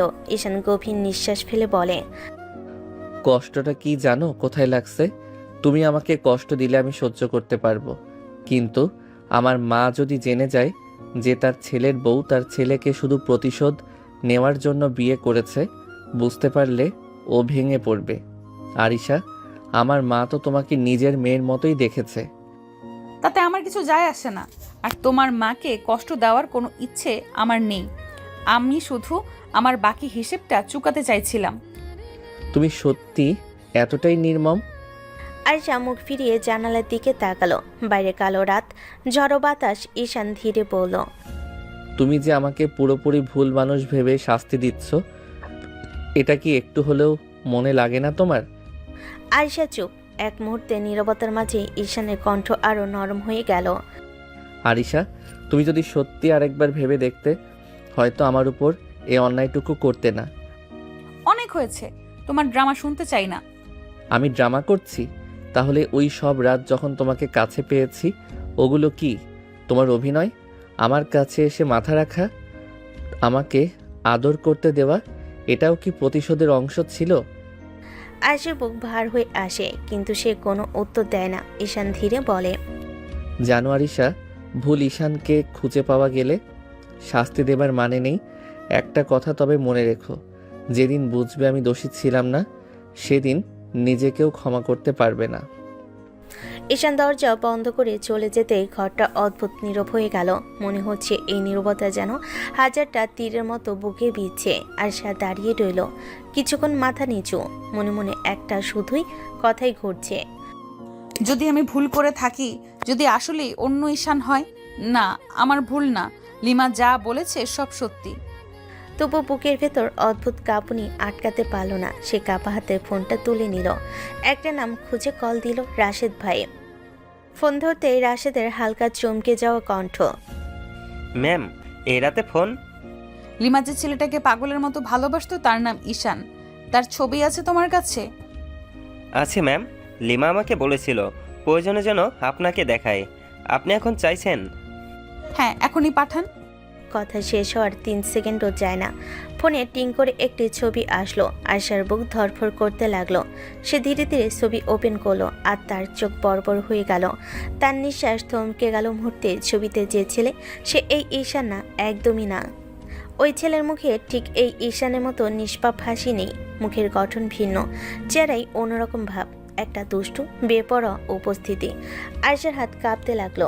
আয়শা ফিসফিস করলো, এটা তো সে না, এই ঈশান না। তাহলে আমি এতদিন ধরে ভুল মানুষের কাছে প্রতিশোধ নিচ্ছি। তার বুকের মধ্যে হঠাৎই কেমন যেন ঝড় বয়ে গেল। শ্বাস ভারী হয়ে উঠল। সে আবার ফোন করলো। রাশেদ ভাই, তুমি নিশ্চিত লিমা যে ছেলেটাকে ভালোবাসতো, এই ছেলেটা? হ্যাঁ ম্যাম, এটা তো লিয়ার পাঠানো ছবি। ওই ছেলেটার নামও ঈশান। ও খান গ্রুপ কাজ করত, কিন্তু ও এখন দেশের বাইরে। লিমা মৃত্যুর আগে আমাকে বলেছিল আপনাকে দেখাতে। আয়শা ফোন নামিয়ে বসলো বিছানার কিনারায়। চারপাশটা কেমন ঘুরছে। তার মনে পড়লো ঈশানের সেই কথাটা। আমার ওখানে আরও 2টা ঈশান ছিল। আমি কি ভুল মানুষকে শাস্তি দিচ্ছি, যে কিছুই জানে না, যে আমাকে ভালোবেসে ফেলেছে, যে শুধু আমার? তার চোখের কোণ ভিজে উঠল, কিন্তু সে হাতের পিঠ দিয়ে পানি মুছে ফেলল দ্রুত। না, সে দুর্বল হবে না, কিন্তু বুকটা যে আজ আর শক্ত থাকতে পারছে না। সে ছবি আবার দেখলো, বারবার দেখলো। এটা স্পষ্ট, এই 2 ঈশান এক মানুষ নয়। আয়শার কণ্ঠ ভেঙে গেল নিজের সঙ্গে। আমি তাহলে কি করেছি? তার মাথার উপর যেন আকাশ ভেঙে পড়ল। রাতের ঘর অন্ধকার, দরজা আধো খোলা, বাতাসে অদ্ভুত নীরবতা। ঈশান দরজা বন্ধ করে বেরিয়ে যাওয়ার পর আয়শা বোকার মতো দাঁড়িয়েছিল অনেকক্ষণ। তার চোখে বারবার ভেসে ওঠে ঈশানের শেষ কথা। তুমি সফল হয়েছ। সত্যিকারের ঈশানকে কষ্ট দিতে না পারলেও আমাকে ঠিকই কষ্ট দিতে পারছো। সেই কণ্ঠের ভাঙন তার বুকটা যেন ছিঁড়ে ফেলছিল। তারপর সেই ছবি পেল আর বুঝলো সে ভীষণ বড় ভুল করেছে। কিন্তু তখনই খেয়াল করলো ঘড়িতে রাত 1:45 আর ঈশান নেই। সে বাইরে বেরিয়ে বাগানে দেখলো নেই। রান্নাঘর ফাঁকা, বারান্দা ফাঁকা। মোবাইলে কল দিল, বন্ধ। আয়শার বুক দম বন্ধ হয়ে আসলো। কই গেল ঈশান এই রাতে? আমি কি বলেছিলাম? আমি কি করে ফেলেছি? আয়শার কান্না চলে এলো। সে বিছানায় ঠাস করে বসে পড়ল। চোখের পানি থামতে চায় না। রাত কেটে গেল, একটু ঘুম আসেনি। চোখ শুধু গরম, ক্লান্ত শরীর, মন অস্থির। সকালে আরশা ফ্যাকাশে মুখে অফিসের দিকে রওনা হলো। চোখ লাল, নিদ্রাহীন, কিন্তু তবুও চেষ্টা করলো নিজেকে শক্ত দেখাতে। অফিসে ঢুকতেই সবাই তাকে সম্মান দিয়ে সালাম করলো, কিন্তু সে কারোর উত্তর দিল না। তার মাথায় শুধু একটাই প্রশ্ন, ঈশান কই? ঠিক 5 মিনিট পর তার সামনে সেই মানুষটা এসে দাঁড়ালো। ঈশান, চোখ লাল, মুখে দাড়ি উঠেছে হালকা, চোখের নিচে কালো দাগ, শার্ট কুচকানো, হাতে একটা খাম। আয়শার বুক ধরফর করে উঠল। আয়শা দৌড়ে এগিয়েছে। ঈশান, তুমি কই ছিলে সারা রাত? ভয় পেয়েছি আমি। তুমি ফোন ধরোনি কেন আমার? ঈশান একটু পিছিয়ে গেল, চোখে কেমন যেন শূন্যতা। সে ঠান্ডা গলায় বলল, আপনি এখন অফিসের বস। কর্মচারী সারা রাত কোথায় ছিল সেটা জেনে আপনার কি লাভ হবে? ঈশান, আমি তোমার... এই নিন, এটা আমার রেজিগনেশন লেটার। আমি আর চাকরিটা করতে চাই না। কি রেজিগনেশন? তুমি কেন? আমি তো... আমার কোনো ব্যাখ্যা দরকার নেই ম্যাম। আপনি যাই করেন সেটা আপনার ইচ্ছে, কিন্তু আমি আপনার স্বার্থের জন্য আর নিজের অনুভূতি পিষে কাজ করতে পারবো না। ঈশান, একবার কথা শোনো। শোনার মতো কিছু নেই ম্যাম। আপনি যা করেছেন তারপরে আমার কিছু বলার নেই। সে পেছন ফিরে চলে গেল। আরশা দাঁড়িয়ে রইল স্থির হয়ে। মনে হচ্ছে বুকটাকেও পাথর দিয়ে চাপা দিয়েছে। মনে মনে শুধু একটাই কথা, আমি সত্যিই ভুল মানুষকে শাস্তি দিলাম, আর যার কোনো দোষ নেই তাকে ভেঙে ফেললাম। ঈশান অফিস থেকে বেরিয়ে ধীরে ধীরে হাঁটছিল। মাথা নিচু, কোনো শব্দ নেই, শুধু একটাই অনুভূতি, বুকের ভিতর কিছু একটা ভেঙে পড়েছে। বাড়ি গেট খুলতে মা দরজায় দাঁড়ানো। কি রে, এত তাড়াতাড়ি এলি? অফিস নাই আজ? এমনি মা, শরীরটা একটু খারাপ লাগছিল তাই চলে এলাম। তোর চোখ লাল কেন রে? কাঁদলি নাকি? ঈশান হেসে মাথা নেড়ে রুমে ঢুকে গেল। দরজা বন্ধ করে দীর্ঘ নিঃশ্বাস ফেল। তারপর আলমারির সামনে গিয়ে আরশার প্রতিটা শাড়ি, গহনার বক্স, ফ্রেশার, চিরুনি সব কিছু এক এক করে তুলে নিল। লাগেজ খুলে ধীরে ধীরে সাজাতে লাগলো। মাঝে মাঝে হাত থেমে যাচ্ছে, চোখে জল জমে উঠছে, কিন্তু সে কাঁদছে না, কারণ তার ভেতরে সব কান্না শুকিয়ে গেছে গত রাতে ঈশান নিজের মনে। যতদিন ছিলে মন থেকে ভালোবেসেছি, মনে হয়েছিল তুমি আমার স্ত্রী, আমার ভবিষ্যৎ, কিন্তু সবটাই নকল ছিল, শুধু প্রতিশোধ। সে মাথা নিচু করে লাগেজের জিপ বন্ধ করলো। ঠিক তখনই গেটের শব্দ। মা বলছে, আরিশা মা, এসো এসো ভেতরে। ঈশানের বুক ঝাঁকুনি খেলো। সে মুখ তুলল। আরিশা এসে দাঁড়িয়েছে দরজায়, চোখ ফুলে গেছে, কান নেই, চুল এলোমেলো, মুখে অস্থিরতা। ঈশান, আমি তোমার সাথে কথা বলতে চাই। ব্যাগটা এখানে, আমি আপনার সব জামা কাপড় সব জিনিস গুছিয়ে রেখেছি। আপনি চলে যান আপনার বাড়িতে, আপনার প্রতিশোধ নেওয়া হয়ে গেছে, এখন থাকার কোনো মানে নেই। ঈশান, তুমি কি এসব সিরিয়াসলি বলছো? হ্যাঁ ম্যাম, আমি ঠাট্টা করছি না। আপনি তো আমাকে কষ্ট দিতে এসেছিলেন, তাই না? এসেছেন, দিয়েছেন, এখন চলে যান। আর যদি মনে হয় আপনার প্রতিশোধ এখনও শেষ হয়নি, তাহলে আমাকে পুলিশের হাতে তুলে দিন, বিয়ের রাতের অভিযোগ দিলেই হবে। ঈশান, তুমি তো জানো তোমাকে জেলে পাঠানোর জন্য আমি। জানি পারেন ম্যাম, সেদিন যা করেছি সেটার জন্য যদি শাস্তি চান, আমি প্রস্তুত। আরিশা আর সহ্য করতে পারলো না, তার চোখ ভেসে গেল জ্বালাই। আরিশা চোখ মুছে বলে, তুমি কি সত্যি বিশ্বাস করো আমি তোমাকে জেলে দিতে পারি? আপনি তো আমার জীবনে যা চাইছেন তাই করতে পারছেন। প্রতিশোধ, কষ্ট, অপমান, আর কি বাকি আছে? ঈশান, দয়া করে একটু শুনবে আমাকে? ম্যাম, আমার আর কথা শোনার শক্তি নেই। আপনি ভুল মানুষকে বান্ধবীর ভালোবাসার মানুষ ভেবে প্রতিশোধ নিয়েছেন, এখন দয়া করে চলে যান। আরিশা চোখ মুছে দাঁড়িয়ে রইল। এক মুহূর্ত কথা বলতে পারলো না। হঠাৎ মনে হলো তার দুনিয়া ভেঙে যাচ্ছে। লাগেজের দিকে তাকিয়ে তার ঠোঁট কাঁপলো। আরিশা ধীরে বলল, তুমি চাও আমি চলে যাই? হ্যাঁ। ঠিক আছে, তোমার ইচ্ছে মতোই যাব। ঈশান ঘর থেকে বেরিয়ে যেতে গিয়েই হঠাৎ ঠাস শব্দে থমকে দাঁড়ালো। পেছনে তাকাতে দেখলো আরিশা মেঝেতে ছটফট না করে নিথর হয়ে পড়ে আছে। আরিশা, আরিশা, কি হলো তোমার? ওর গলা কেঁপে উঠল। এক মুহূর্তে দেরি না করে দৌড়ে গিয়ে আরিশাকে কোলে তুলে নিতে লাগলো। বুক ধক ধক করছে, চোখের নিচে ঘাম জমে উঠছে। মা, মা, তাড়াতাড়ি আসো। হায় আল্লাহ, কি হলো বৌমার? পানি দে, বালিশ দে। ঈশান কাঁপা হাতে ফোনে ডাক্তার ডাকলো। কিছুক্ষণ পর ডাক্তার এসে পরীক্ষা করতে লাগলো। ঘরে নিস্তব্ধ ভয়। ঈশানের নিঃশ্বাস জড়ানো, মায়ের চোখে পানির ছাপ। একটু পর ডাক্তার সোজা হয়ে দাঁড়ালেন। চিন্তার কিছু নেই, উনি স্টেজে অজ্ঞান হয়েছেন, আর উনি প্রেগনেন্ট। পুরো ঘর নিস্তব্ধ হয়ে গেল। ঈশান যেন নিজের কানকে বিশ্বাস করতে পারছে না। বুকের ভিতর কি যেন মোচড় দিয়ে উঠল। মা মুখে হাত দিয়ে বলেন, আলহামদুলিল্লাহ, কিন্তু এ মেয়ে তো খুব দুর্বল হয়ে গেছে, খেয়াল রাখতে হবে। মা, উনি তো আমাকে ভালোবাসেনও না। এতদিন যে কাছে ছিলেন, সবই নাকি প্রতিশোধের জন্য। এখন কি উনি আমার সন্তান রাখবে? বাবা, মায়েদের মন কেমন হয় জানো? মা হওয়ার খবর শুনলে তাদের কঠিন মনও নরম হয়ে যায়। আরিশা ভুল বুঝে থাকতে পারে, কিন্তু মেয়েটা খারাপ না, তুমি ওকে সময় দাও। তুমি আমাকে ভালোবাসো না জানি, কিন্তু আমি কি পারবো তোমাকে ছাড়া থাকতে? আমাদের সন্তানকে ছাড়া থাকতে? তুমি কি রেখে দেবে তাকে? তার গলা ভারী হয়ে গেল। ঘরটা নিস্তব্ধ, কিন্তু এই নিস্তব্ধতার ভেতরেই এক নতুন ঝড় উঠেছে। ভালোবাসা, ভুল, অপরাধবোধ আর একটা নতুন প্রাণের টান। আরিশার চোখ দুটো ধীরে ধীরে নড়ল। চোখের পাতা কাঁপতেই সামনে দেখা গেল ইসরাতকে, চোখে দুষ্টু হাসি, মুখে অদ্ভুত উচ্ছ্বাস। ভাবি, অবশেষে জ্ঞান ফিরলো। একটা খবর বলি, তোমাদের নতুন পুস্কু আসতে চলেছে। আরিশা হতবাক হয়ে তাকিয়ে রইল। মনে হলো কেউ তাকে ধাক্কা মেরে অন্য জগতে ফেলে দিয়েছে। কি বললে তুমি? আমি? ডাক্তার বলেছে তুমি মা হতে যাচ্ছ ভাবি। আরিশার চোখ বড় হয়ে গেল। বুকের ভিতরে কেমন যেন টনটন করছে। কিছু বলার আগে ইসরাত আর ঈশানের মা দুজনই বলল, আমরা বাইরে যাচ্ছি, তোমরা দুজন কথা বলো। দুজন রুম থেকে বেরিয়ে যেতে ঘর নিস্তব্ধ হয়ে গেল। শুধু ঈশান জানালার পাশে দাঁড়িয়ে গম্ভীর ও চুপচাপ। আয়শা ধীরে ধীরে উঠে বসলো। পরক্ষণে চোখ ভিজে উঠল। সে বিছানা থেকে নেমে ঈশানের দিকে এগিয়ে গেল। একটু দেরি না করে তাকে জড়িয়ে ধরল।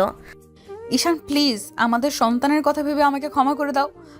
আমি ভুল করেছি, ভুল বুঝেছি, তোমাকে কষ্ট দিয়েছি, প্লিজ আমাকে ক্ষমা করে দাও। তার কান্না ঈশানের শার্টে ভিজে যাচ্ছে। ঈশান প্রথমে কিছু বলল না, শুধু নিঃশ্বাসটা ভারী হলো। আয়শা আরও শক্ত করে তাকে ধরল। কি করলে তুমি? আমাকে ক্ষমা করবে বলো, আমি সেইভাবেই ক্ষমা চাইবো। তোমার পায়ের কাছে বসে থাকবো, যদি লাগে তো তোমার পাও ধরবো। শুধু বলো প্লিজ ঈশান।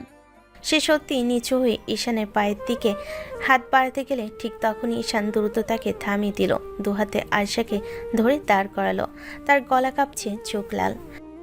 আর কখনো এসব বলবে না। ক্ষমা চাইলেও নিজের সম্মান হারিয়ে নয়। কিন্তু আমি তো তোমাকে আঘাত করেছি। তুমি আমাকে আঘাত করেছো ঠিক, কিন্তু তুমি আমার স্ত্রী আর আমার সন্তানের মা হতে চলেছ। সেজন্য তোমাকে কখনো ওইভাবে নিচু হতে দেব না। তাহলে আমাকে ক্ষমা করলে? আমি চেষ্টা করছি আরিশা। তোমার ভুলকে ক্ষমা করার আগে তোমাকে আবার বিশ্বাস করতে শিখতে হবে আমাকে। 1 বছর কেটে গেছে। ঈশান আরিশার সংসার এখন সম্পূর্ণ।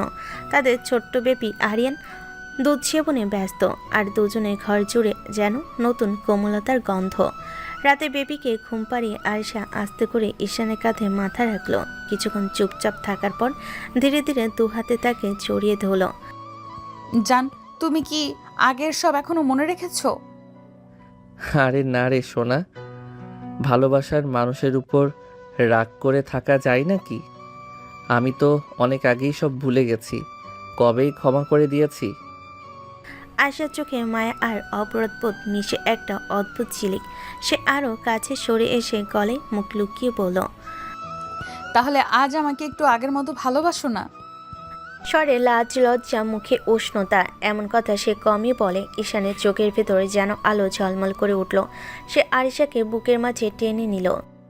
শুধু একটু? আমি তো তোমাকে প্রতিদিন আগের থেকেও বেশি ভালোবাসি। কথা বলতে বলতে হঠাৎ দুহাতে তাকে কোলে তুলে নিল।